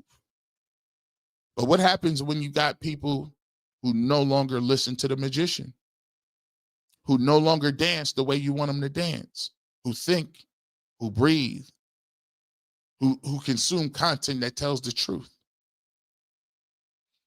You find your grip slipping week by week, day by day, your voice becoming diminished. That's why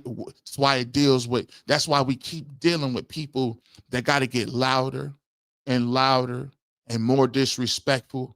You become desensitized. You're not getting the rise you used to get. You're not getting the clicks you used to get. You're not getting the influence you used to get. It ain't the same. You used to be able to say something and people jump off a building and be like, oh my gosh. Now looking at you like, come on, bro. We've been seen through that. Shh. We gonna move in silence. It gets nervous. It gets scary when you don't have a compass and your voice is diminished. Right? But that's the great thing about life. It's always a new cycle. It's always going to be a new group of people. You should embrace it. Those who embrace change are the ones who get to stay. Those who don't become dinosaurs and then become extinct. And frankly, there's a lot of medians. There's a lot of different places where people have become extinct. And it's a shame, because some of them is causing extinction by themselves. Come on, Acho. Y'all athletes got to understand, you already got what you need. The expertise, the money to put into the platforms, the direction. You got all the stories. Why would you need Howard Cosell to tell your story when you got Muhammad Ali? Come on now. Never, ever, ever get to a point where somebody gonna tell you there are repercussions for you being who you are. That's it. That is my retort. That is my pushback. It ain't got nothing to do with whether Shedeur Sanders can play a lick of football. It got to do with whether regular people feel like they are over people to a point where they can just make them say and do how they want to do so they can be comfortable. I'm going to be comfortable in my own skin tomorrow, today, and the next day, because I ain't trying to hang with you, bro. We ain't trying to kick it. We ain't going to the same birthday parties. We're not going to do it. Y'all can get in the comment section, G. Bush is a clown. We'll put some respect on it. It's a big circus because you're not moving me. At the end of the day, I would rather stay here with my little black t-shirt on in the Barbershop studios. I ain't never got to see Bristol or LA or Colorado or Dallas or Miami. I ain't never got to see it. I ain't never auditioning. You give me 20,000 loyal cats that want to talk the real talk, over 100, 250,000 dudes running around here trying to get it. Because trying to get it, when you get older, I used to say, I never understood why my uncles was no nonsense. You know, that was no nonsense. Thank you, Jimmy and Cleveland. Jimmy Cleveland, I appreciate you becoming a member. You know why it is no nonsense? Because they had been through a whole lot. They had seen a lot. Just Google 1960s. They wasn't playing with nobody.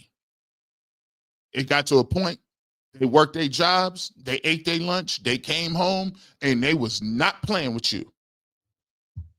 I stay right here, you stay right there. Thank you for the super sticker. Whether y'all know it or not, this has been a conversation about life, not the Cleveland Browns. Reverend BJ Nelson, thank you for becoming a member. You know what it is. To throw a bow on it, Dylan Gabriel is going to start.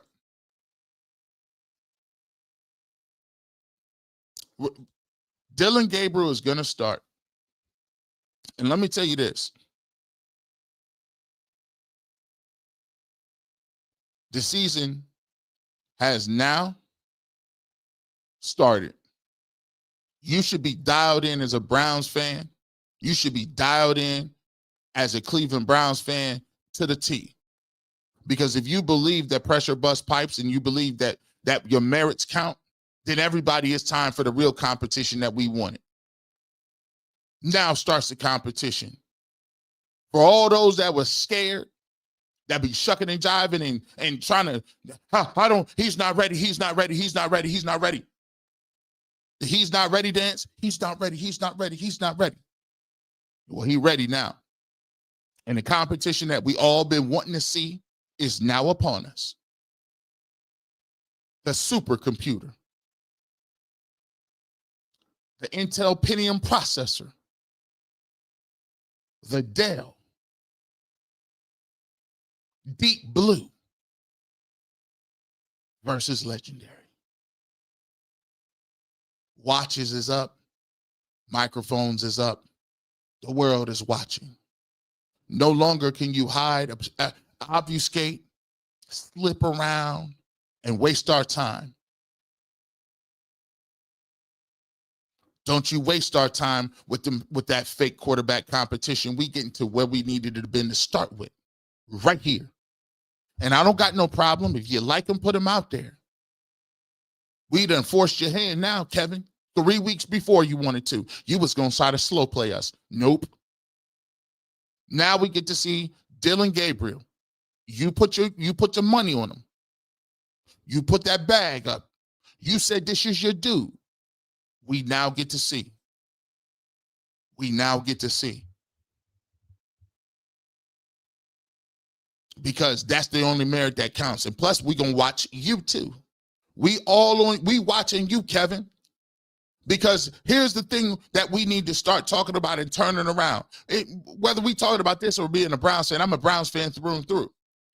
But what my agenda is my agenda has always been, it's fine if you want to evaluate quarterback, but we're going to evaluate the offensive line, which is trash, and I told you before the season.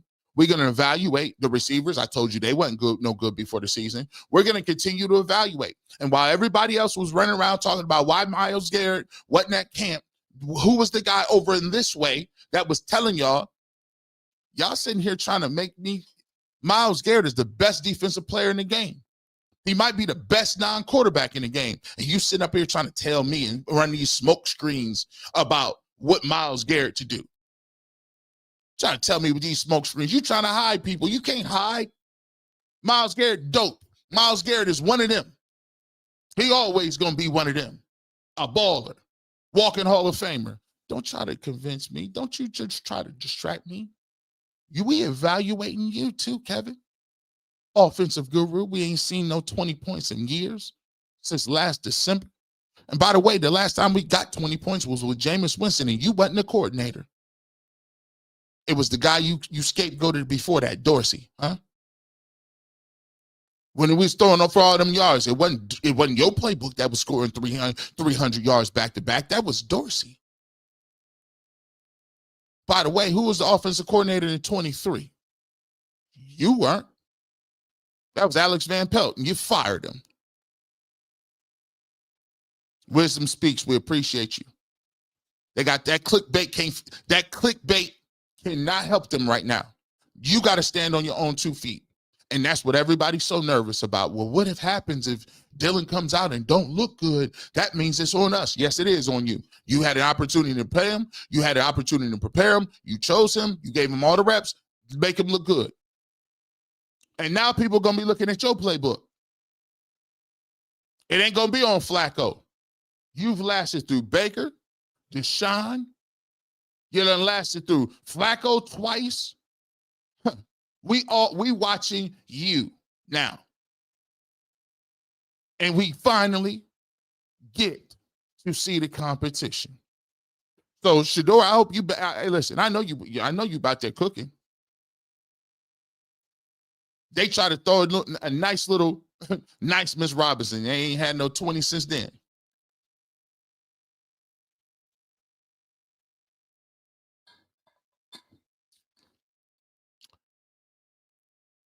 We're gonna find out.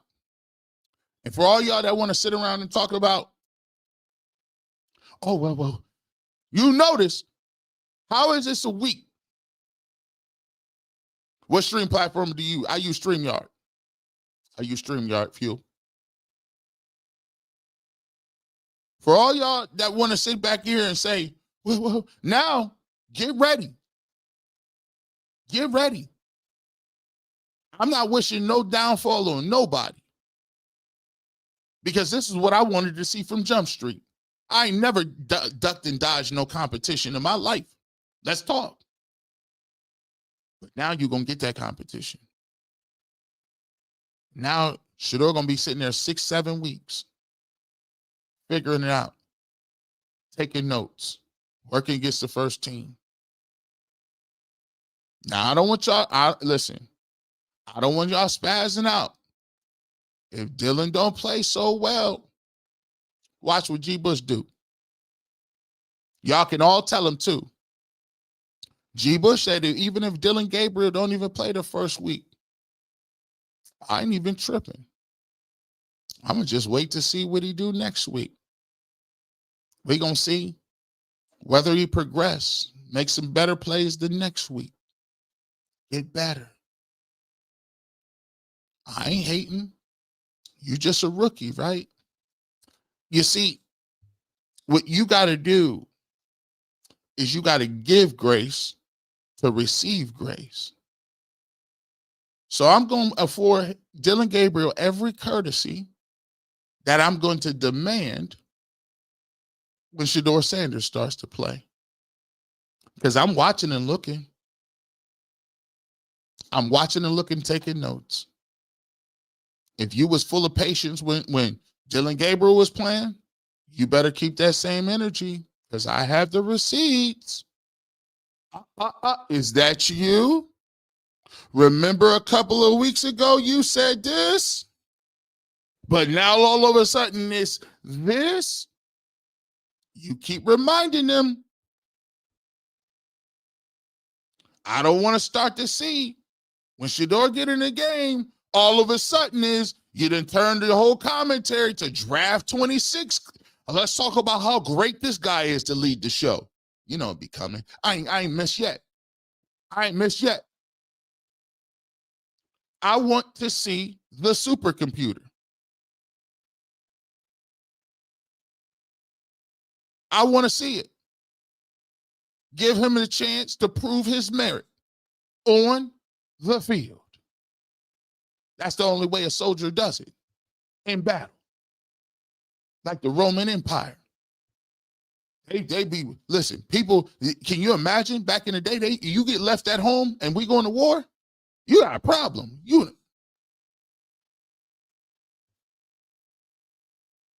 left me at home. How you gonna leave me at home? No, I need to be out here. You ain't gonna have the people talking about me left and right. You ain't gonna do that. We ain't gonna do that. Keys to the game. Don't turn the ball over too many times. By the way, it's a 9:30 kick. 9:30 kick a.m. It's in London. The great part about it is, don't forget, the post game comes up. E-Unit, what's up? Post game comes up. I should be on the post game about 1:30. So you guys, when y'all see the notification for the Barbershop post game, pull up. We got a bunch of comments. We got a super load of comments on here. Let me clear this up so we can get everything rolling, and we're going to get to your comments. I know y'all want to talk. Oh, my gosh. Y'all out here cooking. Let's get to our members first. Here we go. Malik Corday. Sorry if I destroyed your name, but I do appreciate you becoming a new member. Grady Baby Apparel, we appreciate you for becoming a member. Jeremy, thank you so much for becoming a member. Okay? Kirk Davis. Rex can eat a hot dog. I'm sure he's had a lot of hot dogs at this day. Chris Harper, what's up? The real question is, should be asking if he was that bad and lazy and disliked that much, why don't they just not cut him since he's a 5th round pick? Because they know he's not a real 5th round pick and they know he can play.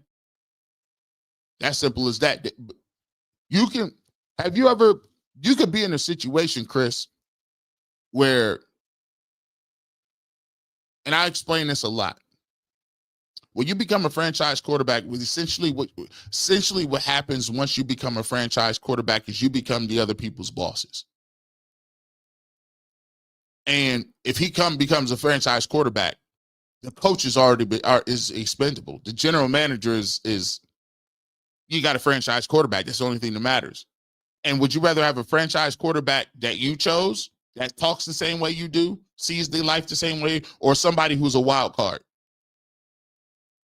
I'm gonna go with I would be willing to wager they do not want him to become their boss de facto.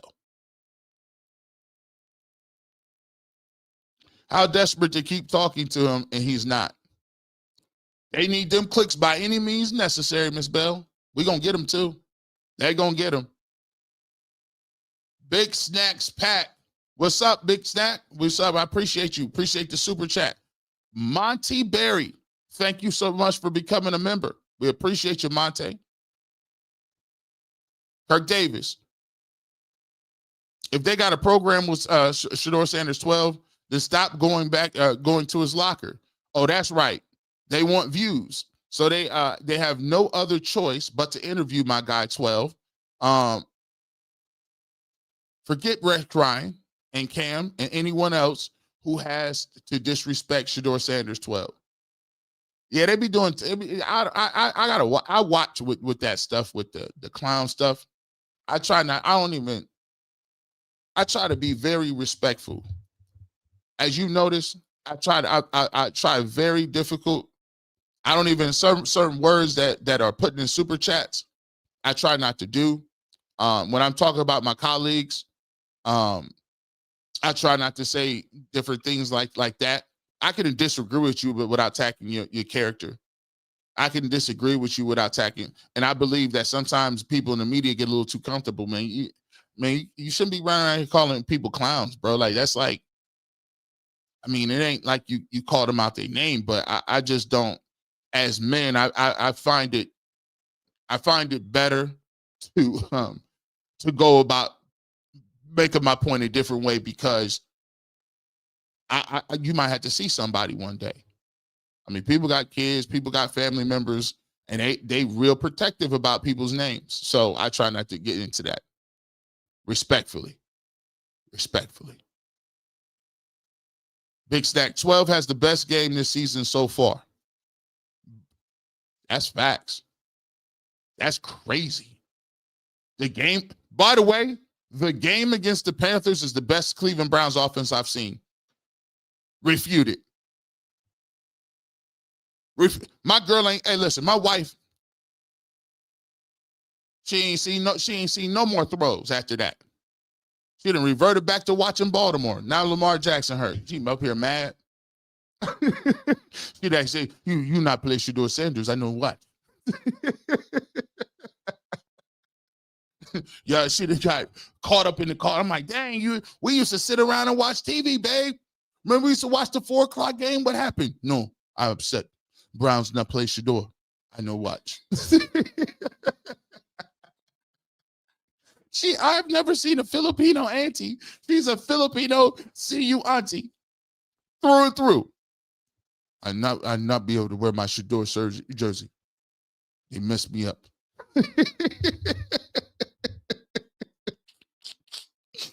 She be hurt. She be hurt game days. I'm like, bro, it's okay. You gonna get some tick. You can only get some playing time. Just calm down. Stay tuned. You think when 12 on the field, is Kevin fired and Reese calls the plays, or Kevin stay even if Dylan does bad? Oh no, they're not gonna. Listen, nah. I'm gonna make him take the walk of shame. Kevin's not getting out of this. You're gonna call these plays the whole season for all quarterbacks that's on the roster. Nope. You did that same garbage with Deshaun Watson and DTR and what's the name? Jameis Winston. Don't give up the book now, Kevin. We're not gonna do that. And Tommy Reese has nothing to do with this. This is Kevin Stefanski's offense, front row and center. Yoshi Doshi, thank you so much for the super chat. All quarterbacks can get balls batted down too. I don't like Gabriel because he wasn't impressive to me. Seems like a good man, a finished product. Hope he wins. There you go. See, I like that energy right there. Listen, I don't need to see one person play bad to say I think another person is good. I hope he throws for 500 yards or something crazy. You know what? I've been old enough and mature enough to understand that what's in the works is in the works. Whatever the plan is, and only the man upstairs understands that. So what good is it have to do for me to hate that another dude don't play well? I can have my opinion in order, but see, unlike rest of the people, unlike some of my brethren in the industry, I'm not actively rooting against the other quarterback. I don't actively have to go and just make derogatory statements about the guy's height or how bad of a player I think he is. Or nah, that ain't what it is. That ain't what it is.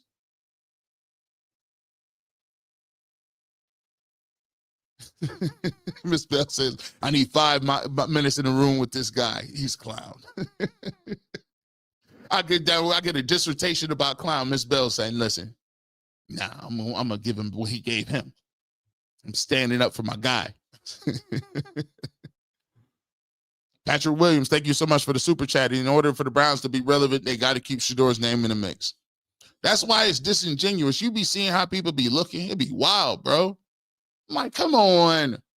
You just went on a mini rant about a guy that didn't even play, who's not even in the news cycle. Nobody even interviewed him. What are you talking about? You should be embarrassed. Be crazy, bro. Maria S., thank you so much for becoming a member. We appreciate you. Larry Fournier. Keep cooking, G. Bush. I don't know who Isaac the Kid is. Well, you know, Larry says, keep cooking. And I'm going to continue to cook then. Adam Schefter lied on Lamar Jackson during the collusion stuff. He was really insensitive when it came to Dwayne Haskins, too. Hey, man, I need you to do some reports, Adam. You've been doing a lot lately these last couple of years. I don't know if I don't know if you think you got podcasts or something, bro. I'm like, when did the Chris Mortensen, I don't remember Chris Mortensen calling nobody no clown. I just don't remember that. That's part of the job responsibility now. I don't know, bro. Just saying. Jermaine Dow. These folks act like straight garden tools, but can't take accountability for their own words when you press them. They be all of a sudden, they didn't, such a big man. You're a big man for saying that. Bro, you didn't have no problem saying that when you was saying what you were saying on the sticks. You can't stand on it. It's all kind of big bag dudes that be, and then all of a sudden, that's why I try to live a carefree life. I am not about to be out here running around from nobody. Like, if you want to come at me, I didn't call you out your name. I didn't say nothing inflammatory. If I talk about you, it's your game. And I keep it to the game. I don't talk about your family, what you look like. I'm not going to fat shame you. I'm not going to do none of that. I'm going to just talk about your game. That's right there. So that's how we moving.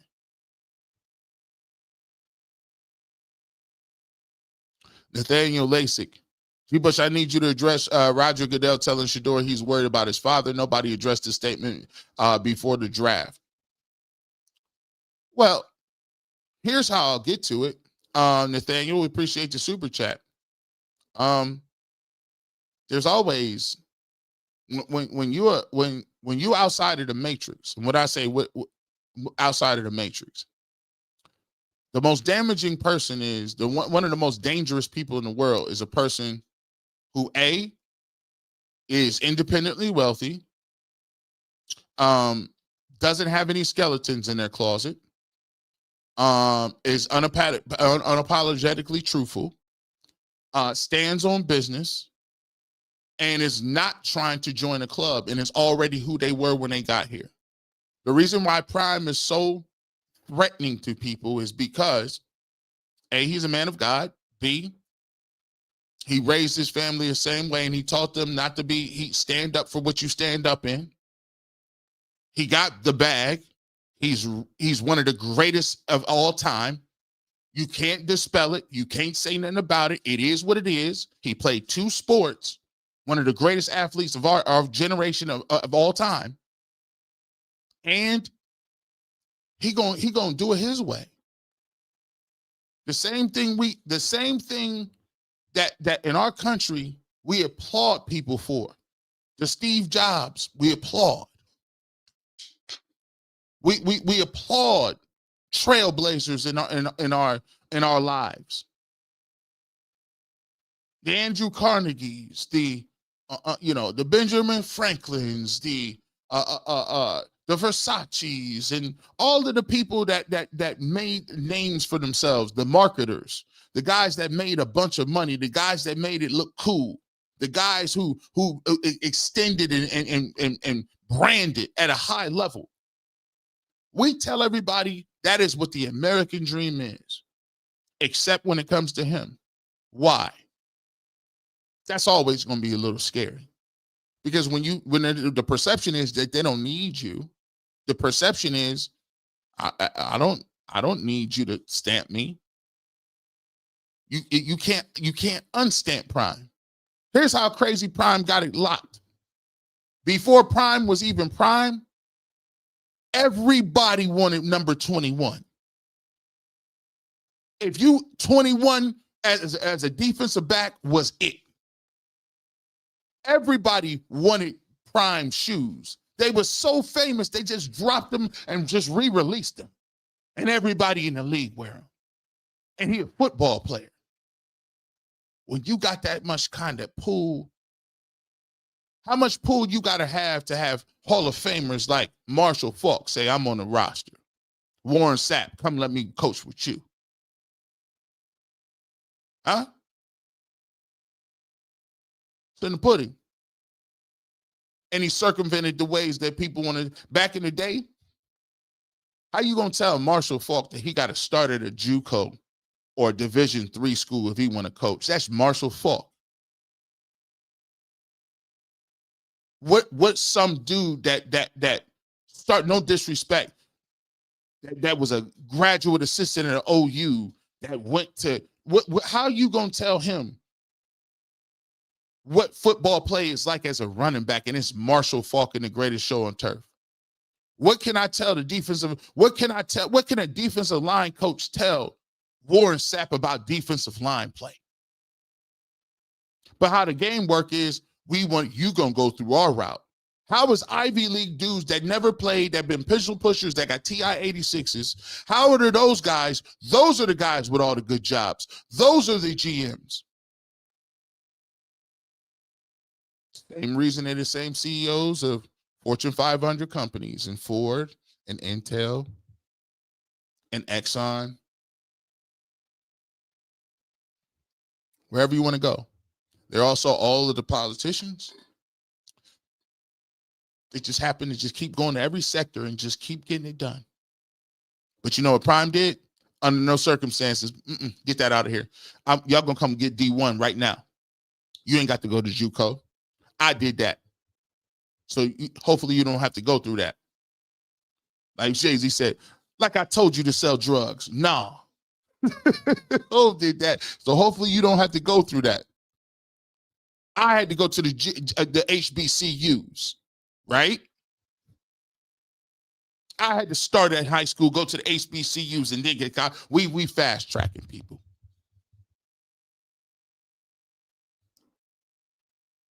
They didn't move the goalposts, they just smooth took them down. There you go, Miss Bell. Listen, when they came, remember what I say. They said, no. They pulled them goalposts down. Get moving them. We got to move them back too far. Just get rid of them. And moving the goalposts completely down means that they just don't want to see him play. At the end of the day, we are now to a point where we can just talk and have a conversation because people have been saying it. And I've been slowly trickling the information. They just don't want to see him play. It's point back period. This is what it is. They just don't want to see him play. Now they're comfortable enough to say it because now the reality of him being one play away is devastating to him. The reality of the plan we had. Now, if Dylan Gabriel goes out of this game, who's playing? You can't go to Flacco. You want to have there'll be a mutiny on your hands if you try to pull a Bailey Zappi. I mean, what way do you really want to say that we just are screwed up? Yeah. They took them posts down. When is last time the Browns scored 30 points and won? Exactly. Also, Sean Merriman has an interview with Kay Adams exposing the first round talk. Okay. Shout out to Lights Out. He be on UCSS. All that first round talk be crazy to me. It goes to it goes to the perception of it. See, you need people in there that ain't going on analytics. They're going on gut. I don't care if I drafted all these quarterbacks and I drafted one in the third round and he ain't really good, and one in the fifth round and he better than the third one. I'm still playing the one in the fifth. I drafted all these quarterbacks. I get credit for all of them. They're so short-minded, they don't understand that. I keep going to the cheesecakes. I bought one cheesecake at Giant Eagle, right? I want the best cheesecake. I went to Walmart and got another cheesecake. I taste both pieces, a little piece. Obviously, the Walmart cheesecake was destroying the Giant Eagle cheesecake. But you telling me I got to eat the Giant Eagle cheesecake because I bought it first? I bought both of them. I bought the Giant Eagle and the Walmart. I'm picking which one I want to eat. How short-sighted do you got to be like, you know what? I got to stick to my guns. I'm going to eat this Wednesday cheesecake because I got it first, fool. They all my cheesecakes. I'm going to eat them when I want them. Diarrheas of a fat kid. That's me. Let's say that Rex said it's true. Why would the Browns keep a fifth-round pick that isn't taking things seriously on any other team? He'd be cut. There you go. There you go. We starting to cook a little bit. Now, this is why I like it over here. I like it over here because we ask very pertinent questions. We do our own thinking over here. If we was correct and it's a fifth-round pick that has been so disruptive, don't know his playbook, running around getting speeding tickets, doing the most, being arrogant, why did they keep him and not Kenny Pickett?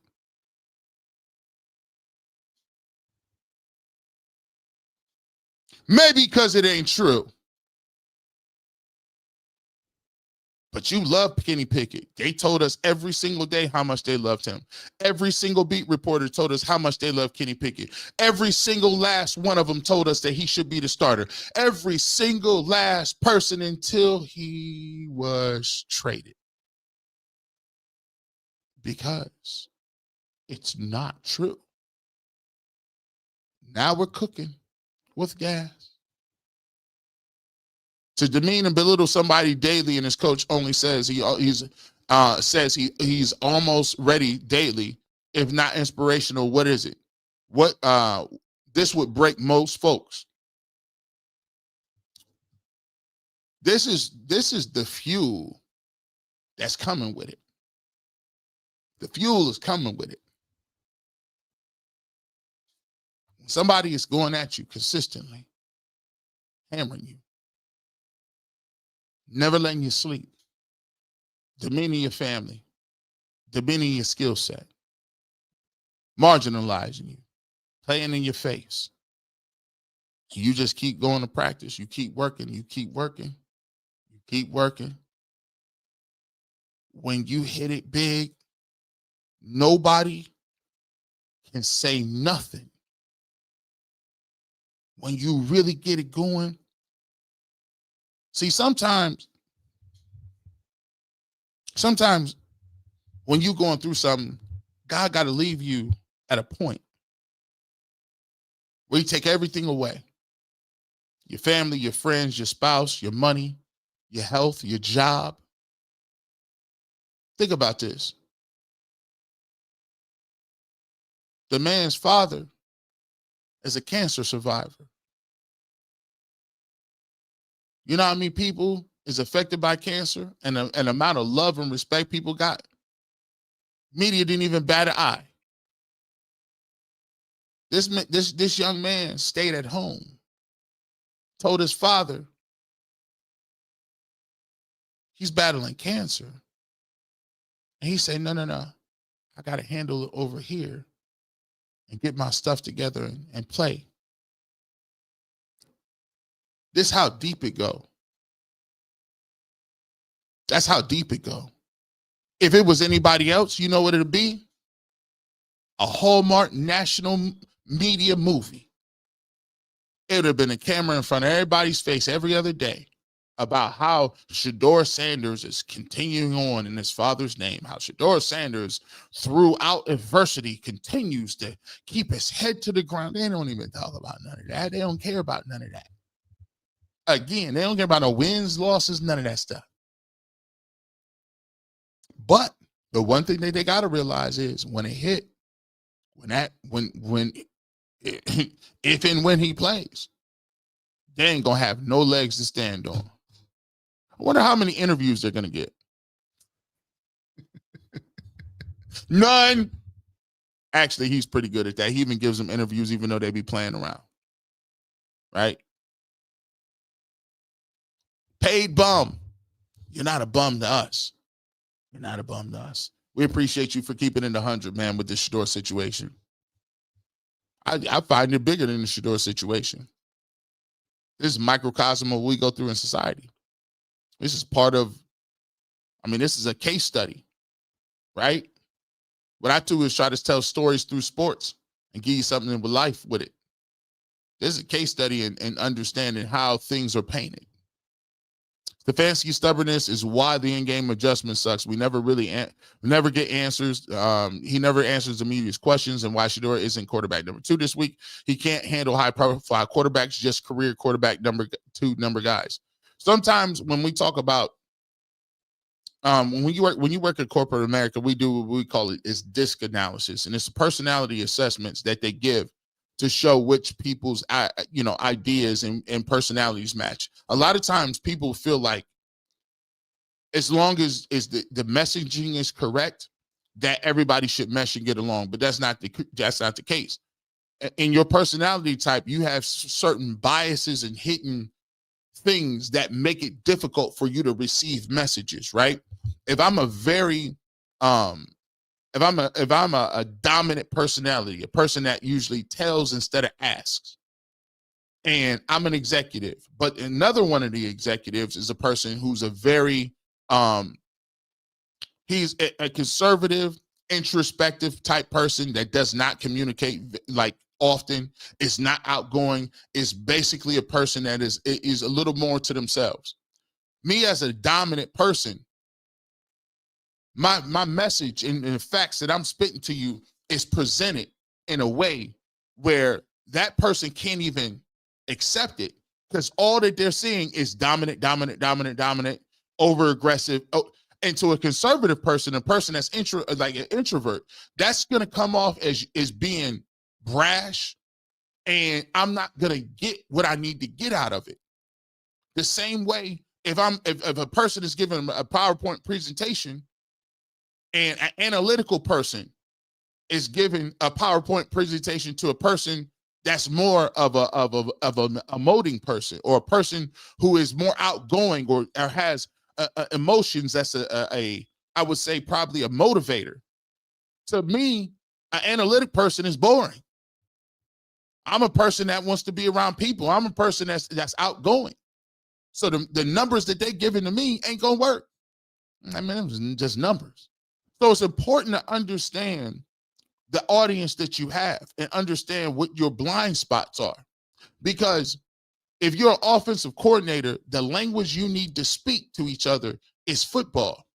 If my football language is based in conservative and introvert, and I'm talking to a quarterback who's an extrovert, that's emoting, that's charismatic, it's going to be a disconnect because everything you're trying to tell me is about conservative and don't throw the football away.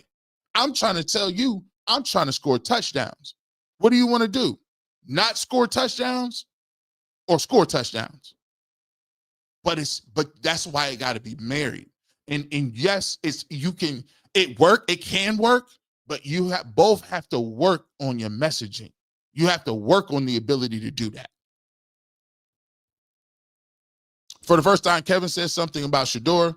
It's because he knows Gabriel is not really ready and he needs Shedeur to save him.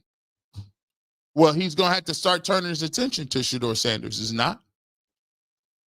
He's going to have to start turning his attention to Shedeur Sanders because the reality is that everybody's uneasy about is, dang, this kid is going to play.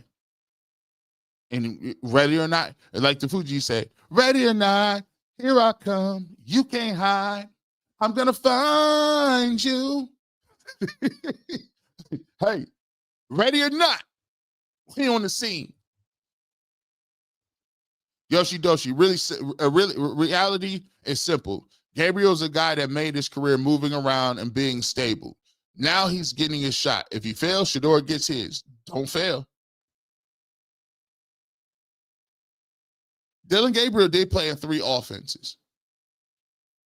I find it funny how people never quite, no one ever has talked about the fact that he did play in 3 different offenses at Power 5 schools. That is a thing, Yoshi Doshi. Like, to some people, they would use that as a negative, wouldn't they? Keith Williams, we appreciate you becoming a member. Beautifully blessed. Thank you so much for becoming a member, part of the family. Miss Bell, Acho needs to retire his tap shoes and grow some. It hurt my heart. It hurt my heart when I seen that, Miss Bell. I couldn't believe he said that. When somebody said, I said, I couldn't believe he said that. Sapper Daddy, all money ain't good money. It sure ain't. It really not. This is Kamu the Quiet Warrior. I like that name. This is Beyond Cleveland. This is an NFL flex, simply put. I believe the NFL is doing this and send him to Cleveland on purpose. The stupidity and bad quarterback handling would be questioned with any other team other than Cleveland. By the way, people praise Jackson Dart. Can you imagine? Like people saying, well, they wanted Dillon Gabriel, Flacco, and Pickett. That's who they wanted. That should have been a problem right there. We should have stopped. Full stop. There's the problem. You thought that was the answer? Who cares what you want? Sometimes as an adult, when a kid wants something, you have to come to the, hey, listen. I know you want to eat ice cream every single day, but let me tell you why you shouldn't. I've been living a little bit longer than you. It ain't gonna work out for you, dog. But this is what you was doing? Come on. Wisdom Speaks, thank you so much for becoming a member. I appreciate you. Yoshi Doshi, Sanders plays the Browns #1 D. Daily thoughts. He mentioned that in a conversations in a comment a couple of weeks ago about the fact that he's now playing the Browns starting defense with Greg Newsome, Carson Schlesinger. He's playing Myles Garrett, and he's getting pressured every single day. Denzel Ward is on the opposite side of the field. And the good thing about it is, if you want to play scout team, like I tell a story all the time about when I came and got redshirted. And I was probably the #1 recruit, one of the highest recruits Ohio had ever had. We had won 2 state championships. And when I went to OU, I had a chip on my shoulder. I was coming in to prove it. I'm like, oh, y'all don't think I ain't that nice? Here, let's get it. Y'all gonna have to see me every Tuesday. So what I used to do is I used to take my scout team opportunities as a guy that was going out there, and those were my games. When they say, hey, we want to redshirt you, I thought it was disrespectful. I thought it was the most, because I said, I'm better than everybody you got right now. How am I going to be the #1 recruit? I said, okay. I said, all right. Scout team game came around. I told my coach, I said, listen, Tuesdays, I'm going full bore. These is my football games. And every Tuesday, I'm going to make y'all realize that this was the worst decision of your night, of your lifetimes. Because I'm playing physical. They like, listen, you can't hit quarterbacks like that. Sure, I can. But you want me to run? I'm in shape now. I'll run, come back, and still hit quarterbacks. I'm trying to get ready. And so Shedeur Sanders, I know he out there going in. I know he out there using that as an example. I'm playing against the best defense in the world. One of the best defenses in the world. Come on now. I'm about to use that to my advantage, bro. I love the fact that I'm on scout team. I'm getting better every day. Sapper Daddy, it's either you stand on your values and principles or you sell your soul for the dollar. That's the era we live in. The soul is the most valuable thing you possess in this life. Super facts. You know, so crazy. Even people, you know, I believe that your soul lives for eternity. The rest of this stuff falls away. This little temporary 80 years, whatever you're blessed if you get 70-something years on this earth. You got to make the best of it. But reality is, I see this little quote on Instagram. Everything that you got, that you own today, is just borrowed. You don't own that. That car you got will be somebody else's. Eventually, the house you done bought or purchased will become somebody else's. The clothing, even your legacy. Your legacy lasts a couple of generations. People be going crazy doing all kind of stuff. My legacy in this world. Hey, listen, your legacy is about 2 generations. Tell me something about your great-grandfather.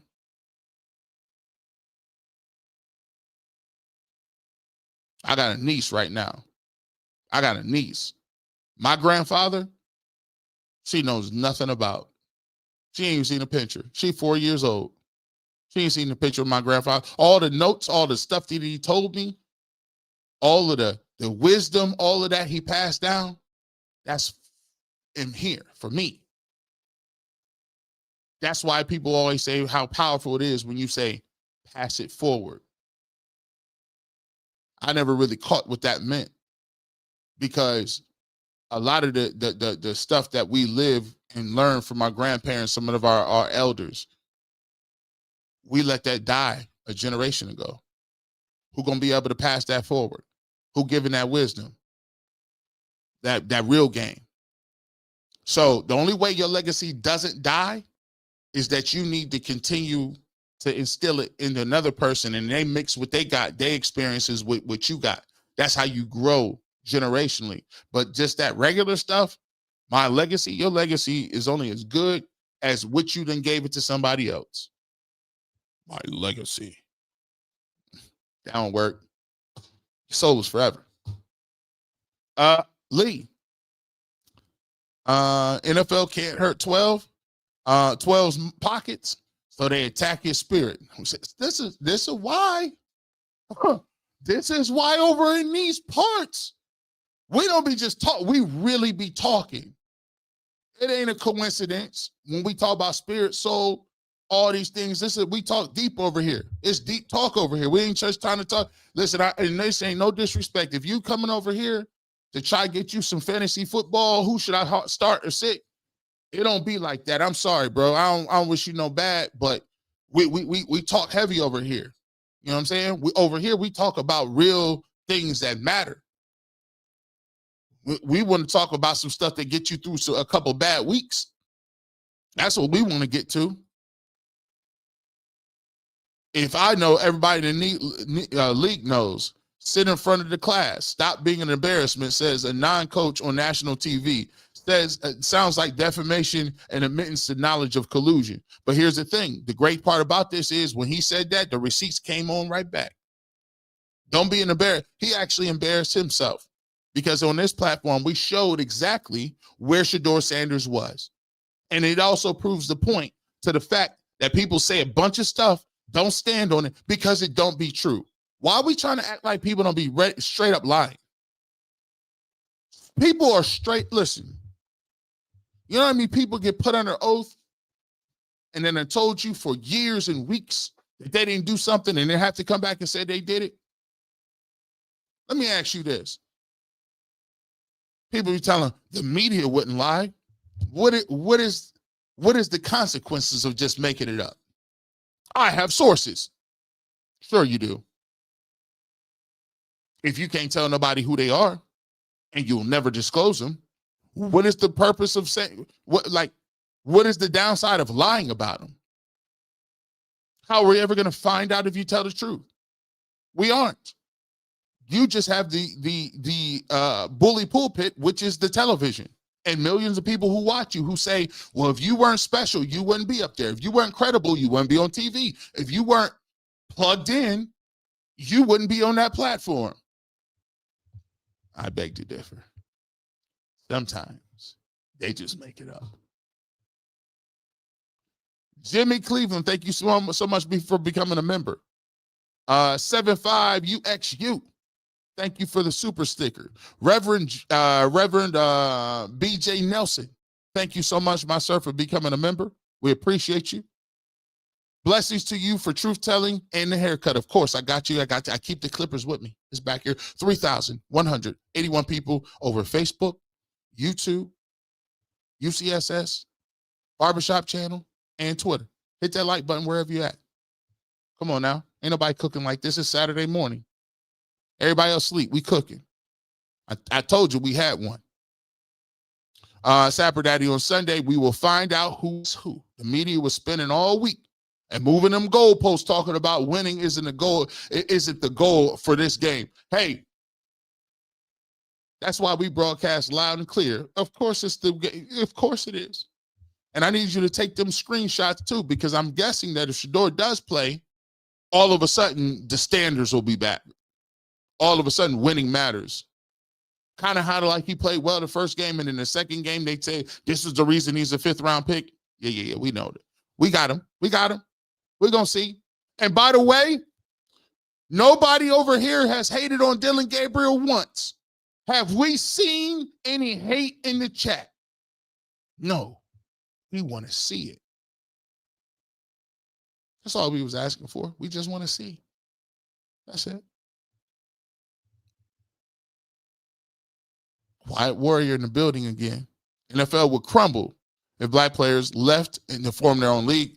Tired of being misunderstood, getting paid too much, though. Players wouldn't sacrifice. Oh, no. Yeah.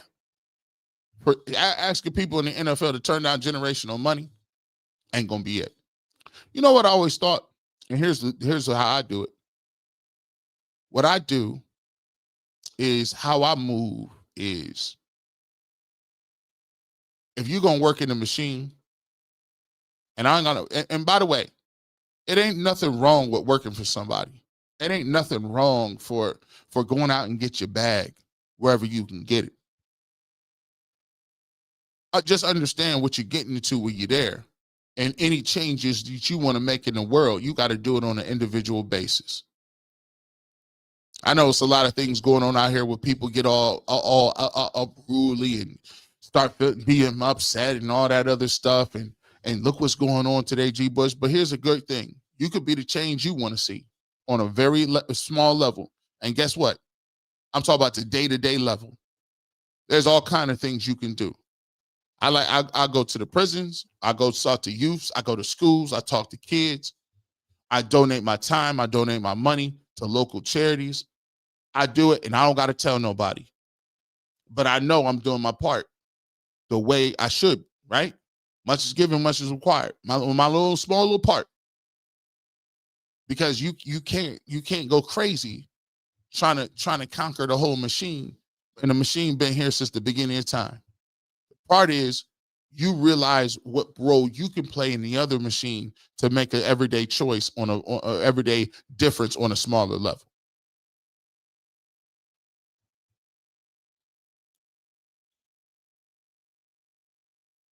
Dillon was Big Ten MVP, Big Ten Offensive Player of the Year, Big Ten Quarterback of the Year, and finished 3rd in Heisman voting. He's a baller. Hey, Jamie, I seen all that. I watched Dillon Gabriel intimately, right? I seen him all. We covered, look, we covered all the games for the Big Ten, right? Here's what I'm saying. I want to see him go out there and do it. Am I rooting against Dillon Gabriel? Nope. I'm a Cleveland Browns fan. Why would I do that? If he go out there and kill it, I'm going to come back on here on Sunday. You pull up on me, Jamie, I offer you. If Dillon Gabriel comes on here and he balls out tomorrow, I want you to come personally pull up first and say, G. Bush, remember what you said. You said that if he balled out, that you was going to say it. Be a man of your word. And I'll tell you what I'm going to say. You're right, Jamie. I offer it. Come on back. See, that's the difference.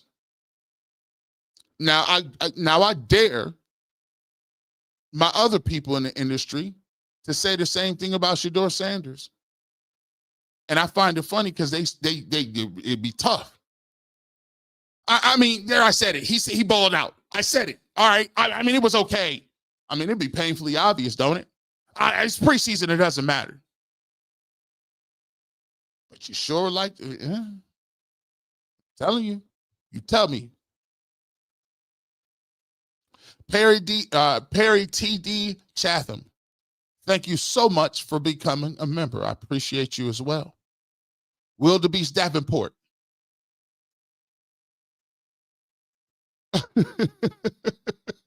I can't stand the Goliath back triple neck glazing Jason Whitlock or Whitlock. Well, it's Whitlock.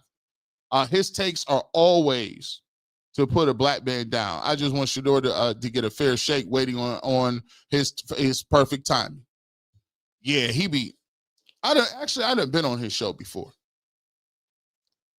I mean, it was after the DeMar Hamlin thing.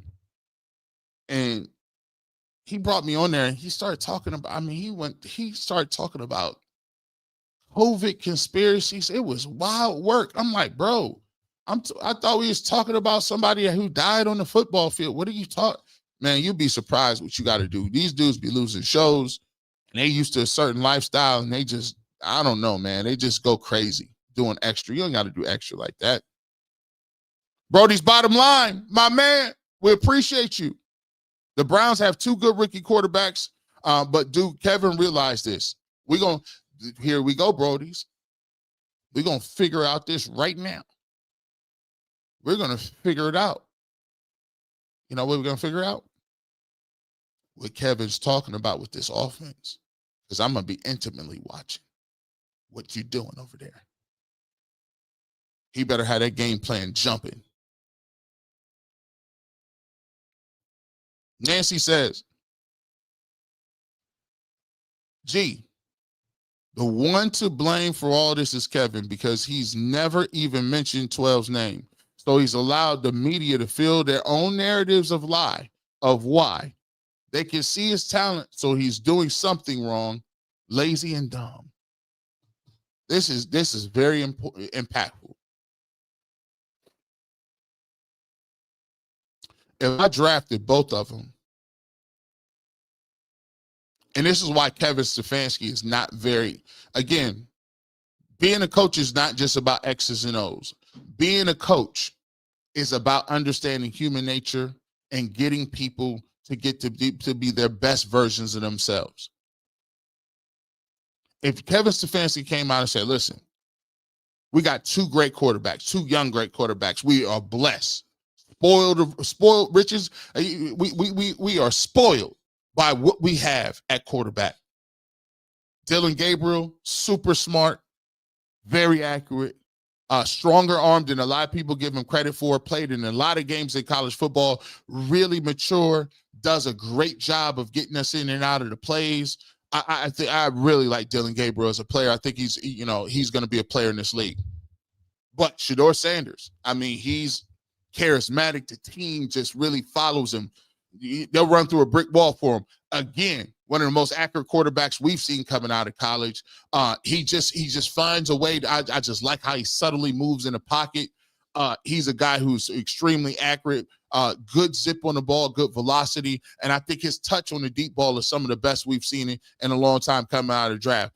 Guys, listen, we're excited about both of these young men. We're going to try to put them in the best situation to go out here and to perform well. But Listen, I love these two dudes. I like both their skill sets. And we're going to go out, and I think we're going to be the future is bright for the Cleveland Browns. It's so easy that a podcaster can do it. I'm not nobody's coach. Why can't you say that? Everybody can get behind that. The players, the media, the locker room. You've come out and established that you like both of them. You are attached to both of them. You've established that they have different skill sets. Neither one is more admirable than the other. You admit the fact that you are happy to have both of them, and you're going to put them in the best position to win. And that the Cleveland Browns organization and the fan base will be happy to have either one of these players as quarterback. So you know what'll happen? You won't got nobody in the media going crazy doing all this extra stuff talking about the supercomputer versus somebody who's lazy. You wouldn't have any of that. You would step in and become the leader and diffuse things before things even got to a point. But you can't do it. This is the reason why they choose wisely who your CEO is. Because you have to be more than the X's and O's, more than a cat person. You have to be a wordsmith. You have to be a person that understands human philosophy, understands human nature. And then what you do if you come out and say that, guess what you got? A motivated Dillon Gabriel and a motivated Shedeur Sanders, and they're not cat fighting, and they're not throwing subliminals, and you bring them in behind the scenes and say, guys, there's going to be a competition. But what I want you to do is remember, we all teammates. We're going to keep that tucked away. Competition is good, but we're not going to backbite. We're not going to ankle bite. We're not going to do none of that. We're going to put you in position. I want you to act accordingly when they put them cameras in front of your face, because the first thing they're going to try to do is divide and conquer. Understand that. I'm going to tell you that before you get out there. But we're going to compete, and we're going to compete hard. But I don't want none of that. You see what happens if you set an expectation level, you move behind it, and you can roll with it? But we don't do that. We it ain't that hard, folks. It ain't. It really ain't. It's either whether or not you cut out to do it or you're not. He could use this whole thing to his advantage, but he can't. He's too short-sighted. Don't have the people skills. Don't have the people skills. The most brilliant generals get their people the patents, right? We talk about Hannibal on this show. Those who can move generals and the common man, Alexander the Great. Why do you think when you used to be a general, you used to have to stand in front of the line with the horse? And they said, I'm going to rally the troops from the front. Now, there's a chance you can get you're in harm's way. But your men fight so much more fiercely because they know you got the same amount of skin in the game as they do. Look at, hey, he the general. He could be back there in camp eating crackers and summer sausage and cheese and wine, laid up with fine linens. But he out here on the front trenches with a horse, with arrows coming at him. It's cold, it's muddy, it's rainy. We've been fighting for 15 to 16 days in a row. We ain't slept, but he out here with us. That little boost of energy is different. But you gotta be a leader, though. I'm just saying. I know I got kind of long-winded. I think Dillon will look great on Sunday compared to Flacco. The running game will be at its better also. They may even win. However, if they gave Shedeur a chance with the ones, it's going to be lights out. Made by Live. Yeah. Hey, I know. Hey, you get to that point. You can't put him with that stimulus package with the ones. What happened when Jerry Jeudy started to look like Jerry Jeudy? With a Quinshon Judkins run game? I ain't seen him throw a ball to Fanning yet. I ain't seen Shedeur Sanders to Judkins yet. I ain't seen a Shedeur Sanders to Njoku all summer, and I'll be here. Made by Life, thank you so much for becoming a member. We appreciate you so much. Quiet warrior in the building. Imagine hip hop was a league being ran by white folk instead of the folk who created it. Crazy to think. That's how NFL execs thinks about black folks. Well, actually, to be truthful, I think rap is ran by that. It's why, your best MCs ain't commercial. They done watered it down to a point now. I mean, like, you got Black Thought, Nas, Tribe Called Quest. I mean, these guys is like, you talk about groundbreaking. You know what I'm saying? Nowadays the mainstream media does run hip hop. And people question whether hip hop is dead. KRS-One, Rakim. We can keep going. All the old heads stand up. Big Daddy Kane, Cube. It's a lot, man. It's a lot. Project Leroy. With DG starting, the NFL media narrative will change to he needs better weapons. He has Judy and Joku, Fannin, Bond, Thrash, Duck, and Sampson. Yet they will say they are all not good enough. Oh, that's a thing too. The goalposts, forget moving. They done started just tear them down and just remove them. They going for 2 at this point. But they also will use that same thing to say, if he plays well, that he makes his players around him better, and Joe Flacco didn't. So it's one of them things where it's a literary tool where it works that way. It worked that way. William Wise, LOI, TI-86 in the pocket protectors. Man, them TI-86, man, got them trapper keepers running around here with abacuses, just random diagramming wheels. Just, come on, man. I don't like the word adjacent either. And that always got me. Math backstage. Why don't you just say next to, bro? I don't like adjacent like that. Bradley Fox. G, I'm like you, bro. I hope Dylan plays well. Shedeur is my guy. I've been watching, hung his dad and his family hung with his dad and his family my whole life. There it is. We can have 2 things at once. See how we doing it over here at the barbershop? I'll be back on Sunday, 1:30. T. Bush gonna break it down. I need y'all. Be back. Listen, that show about to break numbers. Either way, that show gonna break numbers. Adam Schefter is in an NFL plant. Why try to bring discord between the Browns rookies? Let them compete in peace and stop the owner's hidden agenda. Neil Gray. See how it be?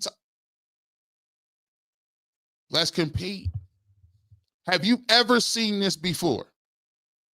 I have never seen, like, somebody draft somebody and they literally actively go about, like, tearing them. I mean, it's crazy. I mean, people be actively yelling and screaming. Like this dude, I'm like, what did he do to you? It's wild work. Nancy, Jay Thomas, Bernie, both said 12 has a higher ceiling. All people think that. I mean, to a certain extent, most people think coming out of college, if they were talking about him being the number 2 overall pick, Mel Kiper had him as the number 1 quarterback. I've never, like, it's not a knock to Dylan Gabriel, but it's wild. I started Nehemiah Salters. Thank you so much for the super chat. Started noticing the slander against Shedeur with Rex Ryan. But when Mina Kimes says the same slanderous statements as well, I was like, okay, I see the ESPN play. Well, you got to choose a side. There's 2 ways you can go about it. First of all, understand that this is a different climate. People are not into telling the news. That's never what they've been. It's about being an opinion. Look at the biggest podcasters and the guys who get the most clicks. Shannon Sharp, Ocho Cinco, the pivot, Ryan Clark. You have Cam Newton, right? Even guys like Stephen A. Smith now they're doing the opinion stuff.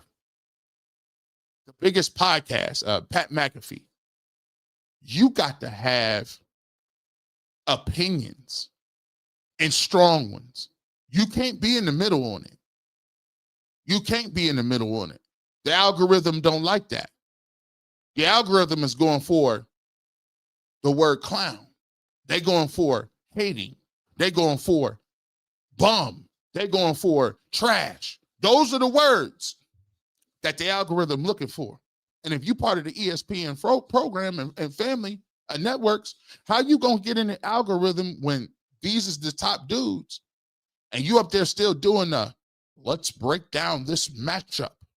I think the winner of this football game is going to hold the football and possess the time of advantage and make sure they limit the turnovers. And I think when you look at it and you take a look at Jim Harbaugh and what he does, I'm not trying to hear none of that.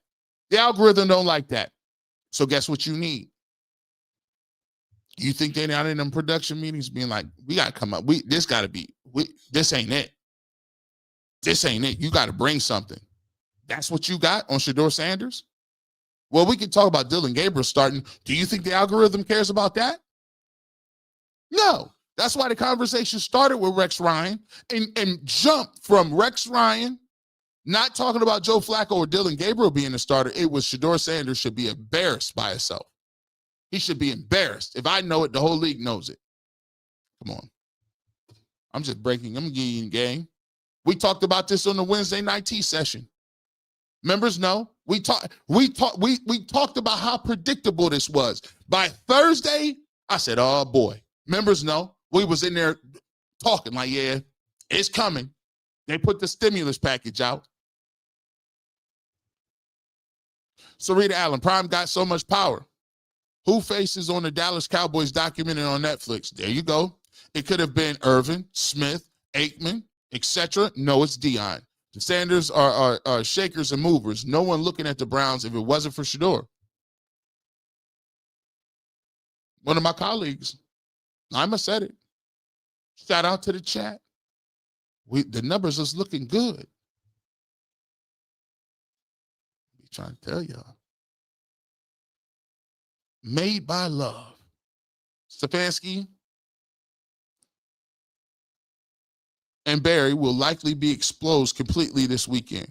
He is banking his career on this weekend's decision. Tom Brady may have enlightened us. Head coach, number 2, #25, out of loading. This is how I know you be watching the program, because you just dip back into, see, we get the receipts. Tom Brady said, how you know these dudes is nice? How you know they nice? You ranked all the quarterbacks 1 through 32. Why don't we rank offensive coordinators and coaches the same way? What if I got the number 25 head coach and the number 31 rated offensive coordinator? Woo. This is why. This is why we do what we do right here. If you know, you know. If you're in the know, right? If you know, you know. I appreciate y'all. 3,150 people in here. We've been cooking for hours. We overtime. We overtime. They keep sending them. I'm going to keep talking. We got to give you your money's worth. Got to. David Alexander, thank you so much for becoming a member. Yoshi Doshi, you are correct. Gabriel has seen a lot. He has. He's been out there. He played like 70 games or something crazy.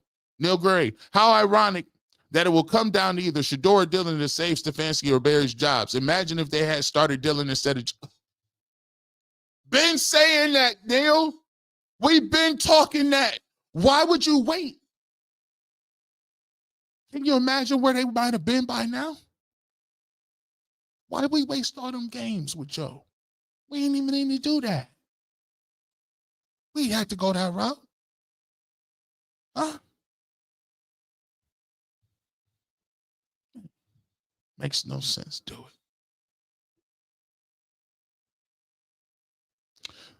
Made by Love. What are your thoughts on wide receivers drops and tons of passes across the league? Good defense or just bad wide receiver play? Can the Browns improve this season?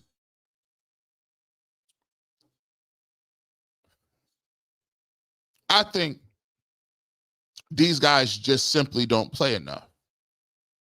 When you're in the preseason, the thing that my coach said at OU, and I'll give him credit for it. Shout out to Coach Eric Washington. I believe he's the defensive coordinator. Is he? Let me see where he at. Here's my dude. Let's see. There we go. Here's my guy. Coach Eric Washington. We got to just make sure where he at.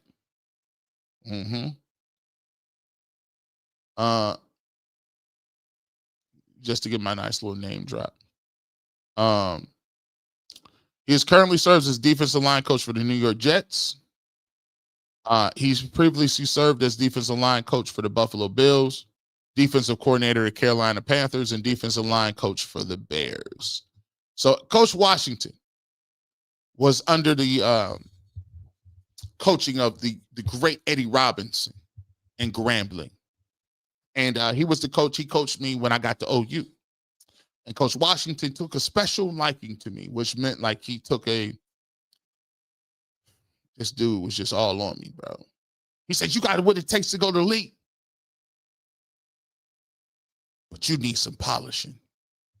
Yeah, I was one of them. Of course, I was one that was, I was walking to the beat of my own drum. Me and Shedeur had a lot of things in common. I like to look good. I like to play good. I like to be flashy. I like to talk my stuff. But Coach Washington said something. He said, you got to play at a pace and a speed that either your opponent is unwilling to do or is physically unable to consistently sustain. I was like, what's that mean? He said, you have to play at a speed in which it is so uncomfortable for your opponent to match that speed that they won't do it and they quit, or that you are willing to do it at a speed that is so daunting that they just can't physically sustain it. So that means you break them mentally and physically and emotionally. He said, in order to do that, you have to practice like that. In order to play at that speed at all times, you must play at that. You must live at that speed. You must live at that speed. And to do that, you got to practice like that. Walkthroughs fast. Practice fast. Two-a-days fast. Conditioning's fast. Lifting fast. All the time. And nowadays, people don't do that. Training camps is about people just sitting around trying to figure out how not to get hurt.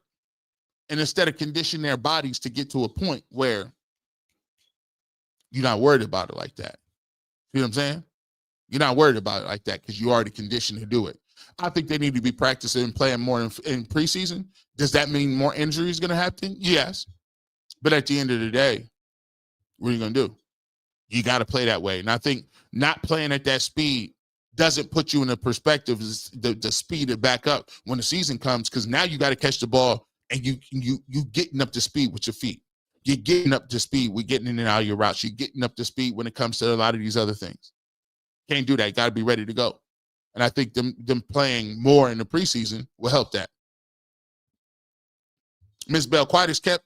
They did Dylan dirty, bragging him up, but not playing him until things fell apart. Stefanski egos ruined things. That's another thing, too. Stop bringing him in. I didn't like this, Miss Bell. I didn't like the fact that they was bringing this man in when Flacco was playing poorly. If Flacco is playing poorly and he's starting quarterback, keep him out there.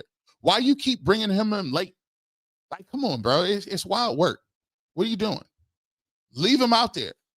And if Flacco was playing bad enough to come out the game, you should have prepared him to play. It'd be wild.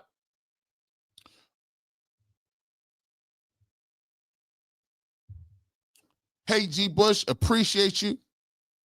What you are doing here is educating the people is special. I came here for Shedeur, but found a gym educating the community. That good wild work. Thank you so much and I appreciate it.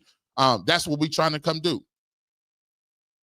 Like, there's an influx of people that come in here, and instead of me having that be threatening, what I tried to do is to come in here and offer something of entertainment, but also education and value, and to show what I'm about. And I think a lot of people, that when there was an influx of people who came to support Shedeur, instead of them worried about what it looked like or how this is, they ain't real Browns fans. Like, my show is about sports, music, and culture, and about community, and about certain things. So my thing was, hey, my door is always open. Come on in, see if you like what you like. Come on in, and I can show you who I am as an individual. It ain't about pandering. It's about opening your doors to people and having a good conversation. And I think a lot of people and content creators, they failed to do that. But then again, I had always realized this too, though. This is what my content is. No knock to somebody else's content. Their content may not be. Some people don't want to delve into God, or they don't want to delve into economics or finance or history lessons. They want to just talk about the Browns, and that's fine. Great, let's talk about them. But my channel is something different, and I just want to embrace people that embrace what my content is. I ain't trying to be nobody else, and I don't expect you to be me. I'm not trying to be you. So that's just where I'm coming from. But I appreciate the fact that you say that, because that's exactly what I'm trying to do. Alfonso, gonna be up early on Sunday at 6:30 a.m. to watch that game. Yes, sir, Alfonso. I'm gonna be ready to go. Now, listen, come on over. 1:30, we should be ready to go. It's kind of cool because we get to do the rest of our game. It'll be a little early. But hey, man, cheers up to you. I'm gonna be watching with you, tailgating by myself, because I ain't going out like that. Cook the Capo. Next time you on UCSS, please say put him on the practice squad and see how long he's a Brown. Pull their card, G. They ain't stupid. Why would they do that? It's the same. If they was gonna make that move, they would have kept Kenny Pickett and put him on the practice squad. They ain't dumb. Don't get it twisted. They may be short-sighted, but the owner is a salesman, and he wants to be Jerry Jones. Oh, he wants to be Jerry Jones. And the second that he gets the littlest confirmation that Shedeur Sanders can play, he's going to turn this thing into a complete upside-down circus. They're going to cook and cook. Cook. They're going to turn this thing up. Because the owner's going to say, put him in. And then he's going to say, oh, he's the quarterback. Because think about this. If he's getting this much attention right now, he has not thrown any passes. What will it be like when he actually plays in a real game and they win? He balls. The Cleveland Browns overnight become a household name. They already are a household name. Just take the next step, bro. Take the next step. Medic 51. What do you think? What do you think happens with Kevin and AB if they only get 4 wins this year? What if they still look the same next year, 2026 stadium in 2029? Medic 51. 4 wins is diabolical. Here's the thing. I always said, if you get 3 wins, you're in trouble. 3 wins is way too. You can't drop back-to-back 3 wins. That's why people were trying to really push Flacco, right? Because they thought hey, he gives us the best chance to win. At least if they win 5-6 games, they're cool. 4 wins after this year, one of them got to go. One of them, I suppose that people would probably say it's more like Andrew Berry because of the issues on the offensive line. But 4 wins is nasty work. Now, here's the thing. If they won 4 games and say Dylan Gabriel wins another couple in one game, they go like 1-4 or something. But then Shedeur comes in and wins 2 or 3 more games, but he's throwing the ball and he has some nice games and they look decent. That may save their job because the attention is going to be on, wow, look at what the Cleveland Browns fall into something. Wow, look at. That's why I was always confused with, why would you not play the rookies? If they look half decent, you get yourself an opportunity to take a victory lap while you're still here. They could actually help save your job. Running Flacco out takes away from that. Doggy Bone, the revisionist history is crazy because the Rams game is what they used to diminish Shedeur. It was one quarter with a terrible all line, receivers wearing DB numbers and fifth string tight end, but they forgot he put up 30 points with the 2s. It's a reason why once his arm got hurt and the next game came out, right? He didn't play, right? He didn't get to the next preseason game. They demoted him. And mind you, Dylan Gabriel played horribly against the Eagles. We don't even remember that. We don't even remember none of that. C.A. Anderson, thank you so much for becoming a member. We appreciate you. Miss Bell, I thought college stats didn't count, but Dylan Gabriel is starting, and I keep hearing this college stat. You don't miss nothing, do you? You don't. Your DVR is on 100. No goalposts. And got the clown member. Got the clown member late. Heard. No, you good. Hey, you don't miss nothing, do you? You know what I mean? I'm not trying to create an error, but it's very clear that Sanders and Gabriel don't very clear Sanders and Gabriel don't. I think that means don't like each other or don't care for each other. I think that, remember what I said about I gave that dissertation on what Kevin Stefanski should be doing. He should already nip this in the bud. He should have already been talking that talk. He should have already been reaching out, doing like, hey guys, we're not gonna do this. Hey guys, let me show you what we're gonna do. Hey guys, this is how we're gonna move. Right? Stefanski not saying Shedeur Sanders' name at all, and them, not being that they're just bad at communication. The Browns front office is horrible at it.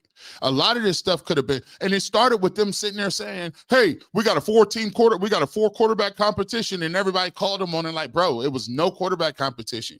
You didn't even need to say that. But again, their messaging is trash.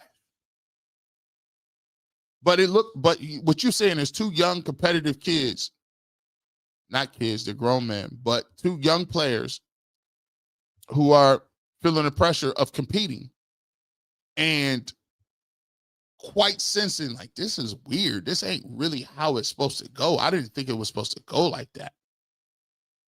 So that's what you're saying, I think, a little bit too. Hi, G. Bush, like your content. I'm hoping people in London will call for 12. That's the only reason I am watching. KCM, thank you so much for the super chat. I appreciate you. I think Dylan Gabriel, now here's the thing that's crazy is because now every game you watch, Shedeur is 1 play away from going in. Now he won't go in because Joe Flacco is the second team quarterback, that's a whole nother thing we didn't even get a chance to get to. But you see it. Deion Jones, age with a vibrancy. Thank you so much. We appreciate you for becoming a member. Woo, we went overtime today. We want to thank each and every one of you. I told you, I give you your money's worth.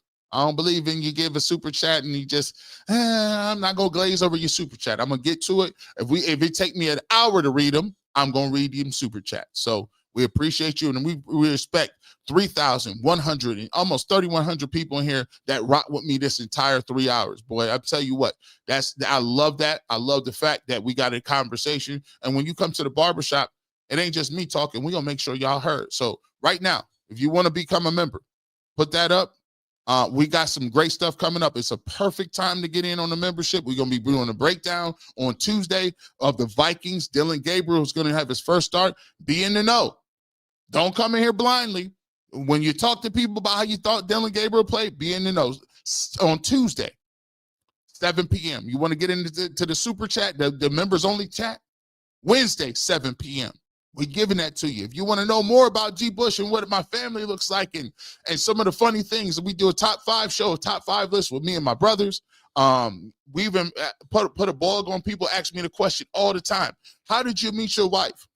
Well, I got a blog on there showing exactly how I met my wife, who is from the Philippines. So we give you a bunch of different other things, and we got some more content coming. But first and foremost, we do the barbershop. You know how we give it up over here. So we want to thank every single new member we got, every member that has showed up, and we want to thank you guys so much for supporting the channel. Don't forget, coming up tomorrow, we got the post-game show. Post-game show coming up about 1:30. It's an early game. Be ready to go. Don't forget, UCSS post-game first. If you're on UCSS, 2-minute warning. So we doing double duty. If you're watching on the barbershop, log in. If you're watching on UCSS, log in. We ready to go. And then next week, coming up, we got a post-game show coming live from Sweet Pork Wilson's.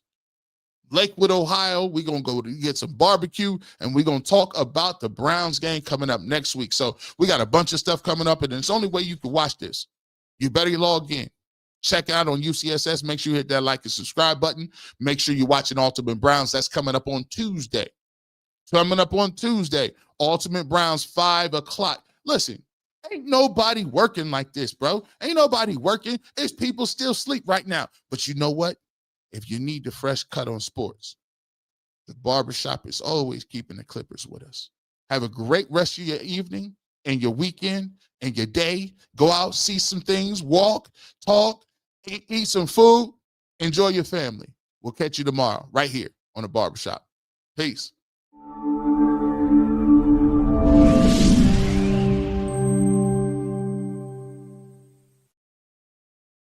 Quality, service, atmosphere. You're next in the chair. Feel at home in the barbershop. G. Bush offers a fresh cut on sports. The barbershop isn't just grooming for guys. It's culture. It's lifestyle. It's sports. And it's now the barbershop is giving the sports scene a sheer shave and shine. Join the makeover now. Follow Garrett Bush at GBush91 on Twitter.